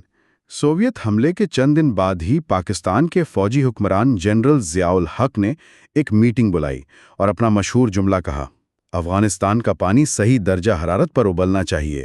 اس کا کیا مطلب تھا؟ صحیح درجہ حرارت یعنی نہ بہت زیادہ گرم نہ بہت زیادہ ٹھنڈا؟ بالکل، اس کا مطلب تھا کہ پاکستان ایک کنٹرولڈ پراکسی وار چاہتا تھا۔ وہ سوویت یونین کو افغانستان میں اتنا مصروف رکھنا چاہتے تھے کہ وہ ٹوٹ جائے، لیکن جنگ اتنی بھی نہ پھیلے کہ وہ پاکستان کے لیے براہ راست خطرہ بن جائے۔ تو ان کے سامنے آپشنز کیا تھے؟ کئی آپشنز تھے، لیکن ISI چیف نے مشورہ دیا کہ پاکستان کو افغان مزاحمت کی بھرپور حمایت کرنی چاہیے اور سوویت یونین کو ان کے اپنے ویتنام میں پھنسانا چاہیے۔ اور اس کے پیچھے پاکستان کے اپنے بڑے واضح مقاصد تھے: سوویت یونین کو نکالنا، کابل میں ایک دوست حکومت قائم کرنا، پختونستان کے مسئلے کو ہمیشہ کے لیے دفن کرنا، اور سب سے اہم بھارت کے خلاف اسٹریٹجک ڈیپتھ یا اسٹریٹجک گہرائی حاصل کرنا۔ جی، اور ان مقاصد کو حاصل کرنے کے لیے پاکستان نے اپنے موجودہ وسائل کا بھرپور استعمال کیا، خاص طور پر ملک بھر میں پھیلا ہوا مدارس کا نیٹ ورک۔ اچھا۔ یہ مدارس جوشیلے نوجوانوں کا ایک تیار پول تھے جو اسلام کے نام پر لڑنے کے لیے ذہنی طور پر تیار تھے۔ پشاور اور کوئٹہ جیسے سرحدی شہر مجاہدین کے لیے بڑے انتظامی، ٹریننگ اور لاجسٹک مراکز بن گئے۔ میں نے پڑھا ہے کہ شروع میں تو مزاحمتی گروہوں کی تعداد 100 سے بھی زیادہ تھی، لیکن پھر پشاور 7 کا تصور سامنے آیا۔ یہ کیا تھا اور یہ کیسے بنا؟ یہ پاکستان کی پالیسی کا ایک اہم ستون تھا۔ ISI نے فیصلہ کیا کہ اتنے سارے گروہوں سے نمٹنا ممکن نہیں ہے۔ انہوں نے تمام گروہوں پر دباؤ ڈالا کہ وہ 7 بڑی جماعتوں میں ضم ہو جائیں۔ اور اس کا فائدہ؟ فائدہ یہ تھا کہ امریکہ، سعودی عرب اور دوسرے ممالک سے آنے والی تمام امداد اور ہتھیار صرف ان 7 جماعتوں کے ذریعے تقسیم کیے جاتے تھے۔ اس سے پاکستان کو اس جنگ پر مکمل کنٹرول حاصل ہو گیا۔ اور یہ بھی ایک اہم نکتہ ہے کہ ان 7 میں سے بھی زیادہ تر امداد بنیاد پرست جماعتوں کو دی جاتی تھی، خاص طور پر گلبدین حکمتیار کی حزب اسلامی کو۔ ایسا کیوں تھا؟ پاکستان حکمتیار جیسے سختگیر رہنما کو کیوں ترجیح دے رہا تھا؟ اس کی 2 بڑی وجوہات تھیں۔ پہلی، ISI کا خیال تھا کہ حکمتیار جیسے نظریاتی اور منظم جنگجو ہی سوویت یونین کو شکست دے سکتے ہیں۔ اور دوسری اور زیادہ اہم وجہ یہ تھی کہ انہیں یقین تھا کہ حکمتیار اقتدار میں آ کر پاکستان کے مفادات کا سب سے زیادہ تحفظ کرے گا۔ وہ پاکستان کے سب سے قابل اعتماد اتحادی سمجھے جاتے تھے۔ ہمارے ذرائع میں ایک بہت ہی دلچسپ بات کا ذکر ہے کہ یہ جنگ ایک طرح سے غلزئی معاملہ بن گئی تھی۔ یہ افغانستان کی اندرونی سیاست کے حوالے سے بہت اہم ہے۔ اس کی تھوڑی وضاحت کریں۔ یہ ایک بہت گہرا نکتہ ہے۔ دیکھیں، پشتون قبیلے تاریخی طور پر دو بڑی شاخوں میں بٹے ہوئے ہیں، درانی اور غلزئی۔ صحیح۔ تقریباً 250 سال سے افغانستان پر درانی قبیلے کی حکومت رہی تھی۔ شاہی خاندان بھی انہی میں سے تھا۔ لیکن 1978 کی کمیونسٹ بغاوت کے بعد سب کچھ بدل گیا۔ کیسے؟ کمیونسٹ رہنما تراکئی اور امین دونوں غلزئی تھے، اور پھر جب مجاہدین کی قیادت ابھری تو ان میں بھی سب سے طاقتور کمانڈر جیسے حکمت یار وہ بھی غلزئی تھے۔ اس جنگ نے صدیوں پرانے طاقت کے توازن کو الٹ دیا اور درانی قبیلے کو مکمل طور پر سائیڈ لائن کر دیا۔ تو سوویت یونین کے جانے کے بعد سب کو یہی امید تھی کہ مجاہدین متحد ہو کر کابل پر قبضہ کر لیں گے اور ایک اسلامی حکومت قائم ہو جائے گی، لیکن ایسا ہوا نہیں، بلکہ اس کے بالکل برعکس ہوا۔ جی، جیسے ہی مشترکہ دشمن یعنی سوویت یونین منظر سے ہٹا، مجاہدین کی اندرونی دشمنیاں اور اقتدار کی ہوس کھل کر سامنے آ گئی۔ 1992 میں پشاور معاہدے کے تحت ایک عبوری حکومت تو بنی، لیکن جب صدر برہان الدین ربانی کی مدت ختم ہوئی تو انہوں نے اقتدار چھوڑنے سے انکار کر دیا۔ ان کے وزیر دفاع احمد شاہ مسعود تھے، جو ایک تاجک تھے۔ اس کے بعد کابل میں ایک ایسی خوفناک خانہ جنگی شروع ہوئی جس کا تصور بھی نہیں کیا جا سکتا تھا۔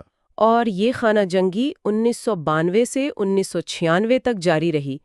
حکمت یار، جنہیں پاکستان کی حمایت حاصل تھی، کابل پر قبضہ کرنے کے لیے شہر پر روزانہ سینکڑوں راکٹ برساتے تھے۔ جی، اور اندر مسعود کی فوج، عبدالعلی مزاری کی شیعہ ملیشیا اور عبدالرشید دوستم کی ازبیک ملیشیا آپس میں لڑ رہی تھی۔ مطلب کابل شہر مکمل طور پر تباہ ہو گیا؟ مکمل طور پر۔ ایک مصنف لکھتے ہیں کہ دوسری جنگ عظیم کے بعد کسی شہر نے کابل جیسی شدت اور تباہی کا سامنا نہیں کیا۔ اچھا۔ لیکن اس جنگ کا ایک اور بڑا نفسیاتی اثر تھا۔ 300 سال میں پہلی بار پختونوں نے کابل کا کنٹرول کھو دیا تھا۔ شہر پر تاجک اور ازبیک جنگجو سرداروں کا قبضہ تھا۔ یہ پختونوں کے لیے ایک بہت بڑی نفسیاتی شکست تھی۔ تو یہی وہ افراتفری، انارکی، تباہی اور پختونوں کی شکست کا احساس تھا جس نے وہ خلا پیدا کیا جسے بعد میں ایک نئی قوت نے پر کیا۔ بالکل۔ جب گلبدین حکمت یار کابل فتح کرنے میں بری طرح ناکام ہو گئے تو پاکستان میں بھی ان کی حمایت ختم ہونے لگی۔ اسلام آباد ایک نئی قوت کی تلاش میں تھا جو ملک میں امن قائم کر سکے اور پاکستان کے مفادات کا تحفظ بھی کرے۔ اور یہ قوت انہیں قندھار سے ابھرتی ہوئی نظر آئی۔ جی، قندھار کے مدرسوں سے، اور یہیں سے ایک نیا باب شروع ہوتا ہے۔ جیسا کہ جنرل کمال متین الدین نے لکھا، کیا یہ ایک تازہ ہوا کا جھونکا تھا جو جنگ کے سرداروں کی چھوڑی ہوئی راکھ پر چلنے والا تھا، یا یہ ایک گرم صحرائی ہوا تھی جو اس بدقسمت ملک کے باقی ماندہ حصوں کو بھی بہا لے جانے والی تھی؟ 9/11 کے بعد جب امریکہ نے افغانستان پر حملہ کیا، جی، اور چند ہی ہفتوں میں طالبان حکومت کا خاتمہ ہو گیا۔ بالکل، امریکی نائب صدر ڈک چینی نے تو یہاں تک کہہ دیا تھا کہ طالبان کا کاروبار مستقل طور پر ختم ہو گیا ہے۔ ہاں، بظاہر تو یہی لگ رہا تھا۔ ملا عمر، بن لادن، سب غائب۔ غالباً پاکستان فرار ہو گئے تھے۔ تو مطلب کہانی ختم؟ نہیں، اصل میں کہانی یہیں سے شروع ہوتی ہے۔ ایک بہت ہی عجیب واقعہ ہے، کندز ایئر لفٹ۔ اچھا، یہ کیا تھا؟ نومبر 2001 میں امریکہ کی مبینہ اجازت سے پاکستانی فوجی طیاروں نے کندز سے تقریباً 2000 لوگوں کو نکالا۔ 2000 لوگ؟ کون تھے یہ؟ ان میں پاکستانی اسپیشل فورسز، طالبان اور شاید القاعدہ کے کچھ اہم لوگ بھی شامل تھے۔ اور یہ سب بے حفاظت پاکستان منتقل ہو گئے؟ جی، یہیں سے پاکستان کے اس پورے معاملے میں پیچیدہ کردار کی بنیاد پڑی۔ تو ایک طرف امریکہ طالبان کو ختم کر رہا تھا اور دوسری طرف اس کا اتحادی پاکستان انہیں بچا رہا تھا۔ بالکل، یہ تضاد شروع سے ہی موجود تھا۔ Chapter 24 Taliban resurgence 2001-21۔ تو پھر یہ دوبارہ منظم کیسے ہوئے؟ تجزیہ کار آنند گوپال تو کہتے ہیں کہ یہ ضروری نہیں تھا کہ وہ واپس آتے۔ جی، یہ بہت دلچسپ نکتہ ہے۔ طالبان کی قیادت تو ہتھیار ڈال کر گھروں کو لوٹ گئی تھی۔ اچھا، وہ مفاہمت چاہتے تھے؟ وہ حامد کرزئی کی نئی حکومت کے ساتھ مفاہمت کے لیے تیار تھے، لیکن امریکہ اور اس کے اتحادی ناردرن الائنس نے ایک بہت بڑی غلطی کی۔ کیا غلطی؟ انہوں نے مفاہمت کے سارے دروازے بند کر دیے۔ اس کی کوئی مثال ہے ہمارے سامنے؟ سب سے بڑی مثال طالبان کے سابق وزیر خارجہ وکیل احمد متوکل کی ہے۔ انہوں نے کیا کیا؟ انہوں نے امریکیوں سے رابطہ کیا، تعاون کی پیشکش کی، لیکن انہیں گرفتار کر کے 2 سال کے لیے بغرام جیل میں ڈال دیا گیا۔ تو اس سے تو باقی سب کو ایک واضح پیغام مل گیا۔ بالکل، پیغام یہ تھا کہ سرنڈر کرنے کا کوئی فائدہ نہیں، انجام جیل ہی ہے۔ اور اس پر کرزئی حکومت کی کمزوری، وہ کابل سے باہر تو تھی ہی نہیں۔ جی، اور جنوبی افغانستان میں بین الاقوامی فوجیں بہت دیر سے پہنچی۔ اس خلا نے طالبان کو موقع دیا۔ لیکن اس سے بھی بڑی وجہ شاید پشتونوں میں بڑھتی ہوئی بے چینی تھی۔ آپ نے بالکل صحیح کہا۔ طالبان کے خاتمے کے بعد شمالی اور مغربی افغانستان میں پشتونوں کو انتقامی کارروائیوں کا نشانہ بنایا گیا۔ اور نئی حکومت میں بھی انہیں نمائندگی نہیں ملی۔ دفاع، داخلہ، خارجہ، ساری اہم وزارتیں پنشیری تاجک گروپ شورا نظار کے پاس تھیں۔ طالبان نے اس احساس محرومی کا بھرپور فائدہ اٹھایا۔ اور پھر ان کی نفسیاتی جنگ، وہ شب نامے یا نائٹ لیٹرز۔ جی، وہ رات کو گاؤں میں پرچیاں پھینکتے تھے۔ اور پیغام بہت سادہ مگر خوفناک تھا۔ امریکیوں کے پاس گھڑیاں ہیں، لیکن ہمارے پاس وقت ہے، یعنی تم تو چلے جاؤ گے، ہم یہیں ہیں۔ اور ہم واپس آ کر تعاون کرنے والوں سے بدلہ لیں گے۔ یہ بہت کارگر ثابت ہوا۔ اچھا، ان کی فنڈنگ کہاں سے آ رہی تھی؟ اس پر بھی 2 مختلف آراء ہیں۔ جی، اقوام متحدہ کی رپورٹ کہتی ہے کہ پیسہ آتا تھا منشیات سے، بھتہ خوری، اغوا برائے تاوان سے۔ کتنی رقم؟ سالانہ 300 ملین سے 1.6 بلین ڈالر تک۔ لیکن ایک اور تجزیہ کار ہیں انٹونیو گستوزی، وہ اس سے اتفاق نہیں کرتے۔ ان کا کہنا ہے کہ یہ تصویر مکمل نہیں ہے۔ اصل کہانی بیرونی حمایت کی ہے، خاص طور پر پاکستان، خلیجی ممالک اور ایران سے۔ اور ان کے مطابق وہ کتنی تھی؟ تقریباً 80%۔ وہ کہتے ہیں کہ بیرونی ریاستی حمایت کے بغیر اتنی لمبی جنگ ممکن ہی نہیں تھی۔ اسی دوران حقانی نیٹ ورک بھی ابھر کر سامنے آیا۔ وہ طالبان کی سب سے خطرناک جنگی قوت بن گئے۔ امریکی ایڈمرل مائیکل ملن نے تو اسے ISI کا ویریٹیبل آرم، یعنی حقیقی بازو قرار دیا تھا۔ اور ستم ظریفی دیکھیں، اسی نیٹ ورک کے بانی جلال الدین حقانی کو کبھی امریکی کانگریس مین چارلی ولسن نے گڈنس پرسونیفائڈ کہا تھا۔ جی، جب وہ سوویت یونین کے خلاف لڑ رہے تھے۔ وقت بہت کچھ بدل دیتا ہے۔ تو ایک بنیادی سوال ذہن میں آتا ہے، طالبان کو کیا سمجھیں؟ پشتون قوم پرست تحریک یا ایک اسلامی تحریک؟ یہ ایک پیچیدہ سوال ہے۔ حقیقت یہ ہے کہ انہوں نے روایتی پشتون خواہشات کو مذہبی زبان میں پیش کیا ہے۔ لیکن پاکستان نے انہیں ہمیشہ ایک قوم پرست تحریک کے طور پر پیش کرنے کی کوشش کی، تاکہ کابل حکومت میں ان کی شمولیت کو جائز قرار دیا جا سکے۔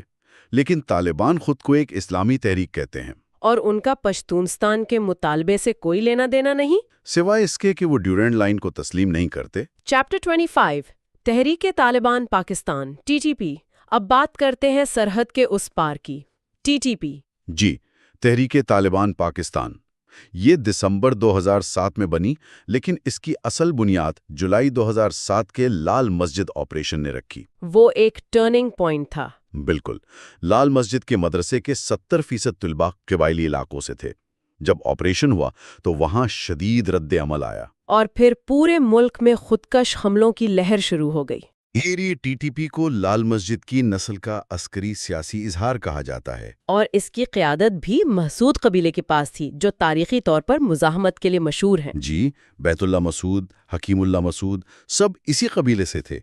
ان کے مقاصد واضح تھے: پاکستان میں شریعت اور پاکستانی فوج کے خلاف دفاعی جہاد۔ لیکن ان میں جلد ہی پھوٹ پڑ گئی۔ ہاں، حافظ گل بہادر جیسے کمانڈر الگ ہو گئے، کیونکہ وہ کہتے تھے کہ اصل دشمن پاکستان نہیں، افغانستان میں امریکی فوج ہے۔ یہیں سے اچھے اور برے طالبان کی تفریق شروع ہوئی۔ اور ان برے طالبان یعنی TTP نے پاکستان میں بہت تباہی مچائی۔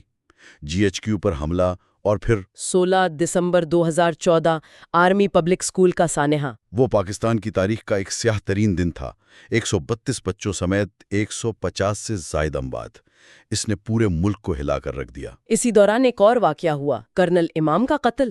ISI کے سابق آفیسر جنہیں طالبان کا گاڈ فادر سمجھا جاتا تھا، انہیں TTP کے ایک دھڑے نے اغوا کر کے قتل کر دیا۔ یہ اس بات کا ثبوت تھا کہ جہادی تحریک اب اپنے بنانے والوں کو ہی کھا رہی تھی۔ خود کش حملوں پر اکبر احمد کا نظریہ بھی بہت دلچسپ ہے۔ وہ انہیں ڈرون حملوں کا جواب کہتے ہیں۔ ان کا کہنا تھا کہ قبائلیوں کے پاس ڈرون کا کوئی ٹیکنالوجیکل جواب نہیں تھا، اس لیے the body itself became a weapon of mass destruction۔ یہ بہت ہی خوفناک سوچ ہے۔ جہاں تک TTP اور افغان طالبان کے تعلقات کی بات ہے، وہ بہت گہرے ہیں۔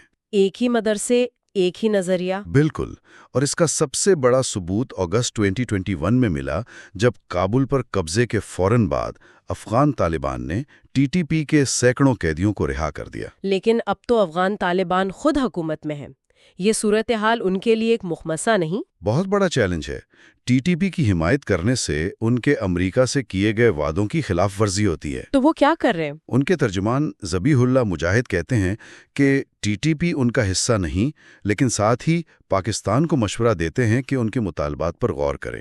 یعنی وہ ثالثی تو کروا سکتے ہیں، لیکن ان کے خلاف کارروائی نہیں کریں گے؟ بالکل۔ چیپٹر 26 پشتون تحفظ موومنٹ PTM، تو ایک طرف TTP کی شدت پسندی، دوسری طرف فوجی آپریشنز، اور اس سب کے بیچ میں عام پشتون آبادی۔ اور اسی رد عمل سے PTM نے جنم لیا۔ ان کا نعرہ تھا دسنگ آزادی دا، یعنی یہ کیسی آزادی ہے؟ فروری 2018 میں اسلام آباد میں ہزاروں پشتونوں نے 10 دن تک دھرنا دیا۔ اس کے پیچھے سالوں کا درد تھا۔ فوجی آپریشنز کی وجہ سے تقریباً 2 ملین لوگ بے گھر ہوئے، اور واپسی پر ان کے گھر بازار سب تباہ ہو چکا تھا، اور شہروں میں ان کی ریشل پروفائلنگ ہوتی تھی۔ اور اس تحریک کا فوری محرک کراچی میں نقیب اللہ محسود کا قتل بنا۔ وہ ایک ابھرتا ہوا ماڈل تھا، اس کا دہشت گردی سے کوئی تعلق نہیں تھا۔ سوشل میڈیا کی وجہ سے یہ خبر ہر طرف پھیل گئی، اور وہیں سے منظور پشتین کی قیادت میں PTM کا آغاز ہوا۔ ان کے مطالبات بہت واضح اور آئینی تھے۔ ماورائے عدالت قتل بند ہوں، لاپتہ افراد کو بازیاب کیا جائے اور بارودی سرنگیں صاف کی جائیں۔ PTM کی سب سے خاص بات اس کا پرامن رہنا ہے۔ اور منظور پشتین کی سرخ اور سیاہ مزاری ٹوپی اس تحریک کی علامت بن گئی۔ لیکن ان کا ایک نعرہ بہت متنازع ہوا، یہ جو دہشت گردی ہے اس کے پیچھے وردی ہے۔ یہ فوج پر براہ راست الزام تھا، اور اسی وجہ سے ریاست کا رد عمل بہت سخت تھا۔ میڈیا بلیک آؤٹ، کارکنوں کو ہراساں کیا گیا، غداری کے مقدمات۔ لیکن اس دباؤ کے باوجود یہ تحریک ختم نہیں ہوئی۔ یہ ریاست کے لیے ایک بڑا چیلنج ہے، کیونکہ یہ آئین کے اندر رہ کر اپنے حقوق مانگ رہی ہیں۔ چیپٹر 27 دی US انٹرونشن 2001-21۔ تو اب ذرا واپس امریکہ کی طرف چلتے ہیں۔ صدر بش نے تو کہا تھا ہم تاریخ کی غلطی نہیں دہرائیں گے، لیکن بدقسمتی سے انہوں نے وہی غلطیاں دہرائیں۔ شروع سے ہی ان کی پالیسی میں جھول تھا، جیسے کہ ان کی لائٹ فٹ پرنٹ کی پالیسی۔ آپ اندازہ کریں 2003 میں فرانس جتنے بڑے ملک میں صرف 7,000 امریکی فوجی تھے۔ صرف 7,000؟ اس کے مقابلے میں بوسنیا جیسے چھوٹے ملک میں 54,000 فوجی تھے۔ بالکل، اور اس کا نتیجہ یہ نکلا کہ 2011 کے ایک سروے کے مطابق قندھار اور ہلمند میں 92% لوگوں نے 911 کے بارے میں سنا ہی نہیں تھا۔ انہیں معلوم ہی نہیں تھا کہ امریکی وہاں کیوں آئے ہیں۔ یہ تو ایک مکمل ڈسکنیکٹ ہے۔ بالکل۔ بعد میں افغانستان پیپرز نے سب کچھ بے نقاب کر دیا۔ ان سے کیا پتا چلا؟ کہ امریکی اہداف کبھی واضح ہی نہیں تھے۔ عراق جنگ کی وجہ سے توجہ ہٹ گئی، اور سب سے بڑھ کر وہ پاکستان کے دوغلے کردار کو سمجھنے میں ناکام رہے۔ اسی سلسلے میں ISI چیف کا وہ مشہور جملہ بھی ہے جو انہوں نے امریکی سفیر سے کہا تھا، ہم اپنی شرطیں لگا رہے ہیں، کیونکہ ایک دن آپ چلے جائیں گے، لیکن ہم یہیں رہیں گے۔ We are hedging our bets۔ یہ ایک جملہ 20 سالہ جنگ کی پوری کہانی بیان کر دیتا ہے۔ اور یہی دغلی پالیسی ڈرون حملوں پر بھی نظر آتی ہے، عوامی سطح پر مذمت اور خفیہ طور پر خود ان حملوں کی درخواست۔ بالکل، جیسا کہ وکی لیکس نے انکشاف کیا۔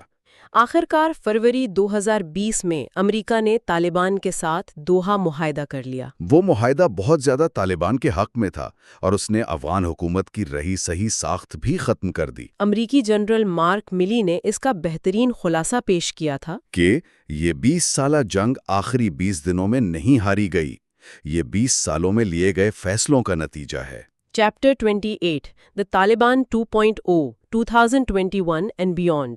تو معاہدے کے صرف 1.5 سال بعد 15 اگست 2021 طالبان دوبارہ کابل پر قابض۔ یہ سب اتنی تیزی سے کیسے ہوا؟ ان کی حکمت عملی بہت کامیاب رہی۔ ایک طرف انہوں نے امریکہ سے براہ راست مذاکرات کیے، خود کو ایک جائز سیاسی قوت کے طور پر منوانے کے لیے۔ جی، وہ جانتے تھے کہ امریکی حمایت کے بغیر کابل حکومت تاش کے پتوں کی طرح بکھر جائے گی۔ اور زمینی سطح پر؟ وہاں انہوں نے طاقت کے ساتھ نفسیاتی جنگ کا استعمال کیا۔ وہ گاؤں کے بزرگوں کے ذریعے افغان فوجیوں کو پیغام بھیجتے، ہتھیار ڈال دو یا مر جاؤ۔ اور ہتھیار ڈالنے والوں کو پیسے اور کپڑے دے کر گھر بھیج دیا جاتا تھا۔ اس سے فوج کا مورال مکمل طور پر تباہ ہو گیا۔ اور اس کے ساتھ ساتھ ایک جدید PR مہم بھی چلائی گئی۔ جی، سراج الدین حقانی کا نیو یارک ٹائمز میں مضمون، جس میں جامعہ حکومت اور خواتین کے حقوق کے وعدے کیے گئے جو بعد میں غلط ثابت ہوئے۔ لیکن اب طالبان 2.0 کو حکومت چلانے میں شدید مشکلات کا سامنا ہے۔ بالکل، ایک کامیاب باغی تحریک کو حکومت میں تبدیل کرنا بہت مشکل ہے۔ ملک شدید معاشی اور انسانی بحران کا شکار ہے۔ اور طالبان کے اندر بھی اقتدار کی کشمکش کا خطرہ ہے۔ جی، قندھاری اور حقانی دھڑوں کے درمیان، اور پھر داعش خراسان یعنی ISKP کا چیلنج بھی ہے۔ Chapter 29 Pakistan and the Taliban 2.0۔ تو اب طالبان اقتدار میں ہے، لیکن ان کے اور پاکستان کے تعلقات میں ایک نیا موڑ آ گیا ہے۔ ایسا کیوں؟ اس کی وجہ طالبان کے سابق سفیر ملا ضعیف کی کتاب میں ملتی ہے۔ وہ لکھتے ہیں کہ پاکستانی جرنیلوں نے ان سے امریکہ کے خلاف جہاد کا وعدہ کیا، جبکہ دوسری طرف امریکہ کو بھی مدد فراہم کر رہے تھے۔ ملا ضعیف نے پاکستان پر بہت سخت تنقید کی ہے۔ انہوں نے پاکستان کو کینسر قرار دیا اور کہا کہ ان کے ایک منہ میں 2 زبانیں ہیں۔ تو کیا یہ کہنا ٹھیک ہوگا کہ پاکستان ایک ایسے شیر کو پال رہا تھا جو اب اپنے ہی مالک کی طرف مڑ رہا ہے؟ یہ ایک بہترین تشبیہ ہے۔ پاکستان نے طالبان کو ہمیشہ اپنے اسٹریٹجک ایسٹ کے طور پر استعمال کیا، بھارت کے اثر و رسوخ کو روکنے اور پشتون قوم پرستی کو کمزور کرنے کے لیے۔ لیکن اب صورتحال بدل گئی ہے۔ ڈیورنٹ لائن پر باڑ لگانے پر طالبان اور پاکستانی فوج میں جھڑپیں ہوئی ہیں۔ طالبان نے واضح کر دیا ہے کہ وہ اس باڑ کو تسلیم نہیں کرتے، کیونکہ یہ ایک قوم کو تقسیم کرتی ہے۔ اور پھر اپریل 2022 میں پاکستانی فضائیہ نے افغانستان کے اندر حملے بھی کیے۔ جی، خوست اور کنڑ میں، جس پر طالبان نے بہت سخت رد عمل دیا اور پاکستان کو خبردار کیا کہ افغانوں کے صبر کا امتحان نہ لیا جائے۔ تو پاکستان کے لیے یہ ایک تلخ حقیقت ہے کہ اقتدار میں آنے کے بعد طالبان اپنی آئیڈیالوجی کے پابند ہے، پاکستان کے ایجنڈے کے نہیں۔ Chapter 30 al Qaeda and the Islamic state Khorasan province ISKP۔ تو طالبان تو اقتدار میں ہے، لیکن القاعدہ اور داعش خراسان کا کیا مستقبل ہے؟ القاعدہ نے 2001 کے بعد اپنا ہیڈ کوارٹر وزیرستان کو بنا لیا تھا۔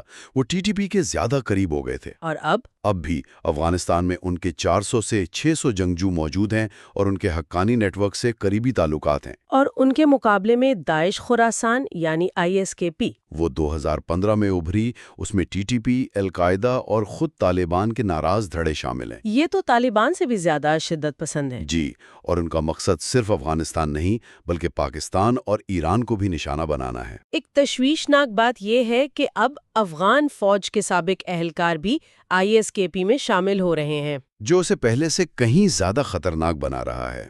تو اس تمام گفتگو کا خلاصہ یہ ہے کہ یہ ایک انتہائی پیچیدہ کہانی ہے جس کے مرکز میں کئی دہائیوں سے پشتون شناخت کا سوال ہے۔ بالکل، یہ کہانی بار بار دہرائے جانے والے چکروں کی ہے۔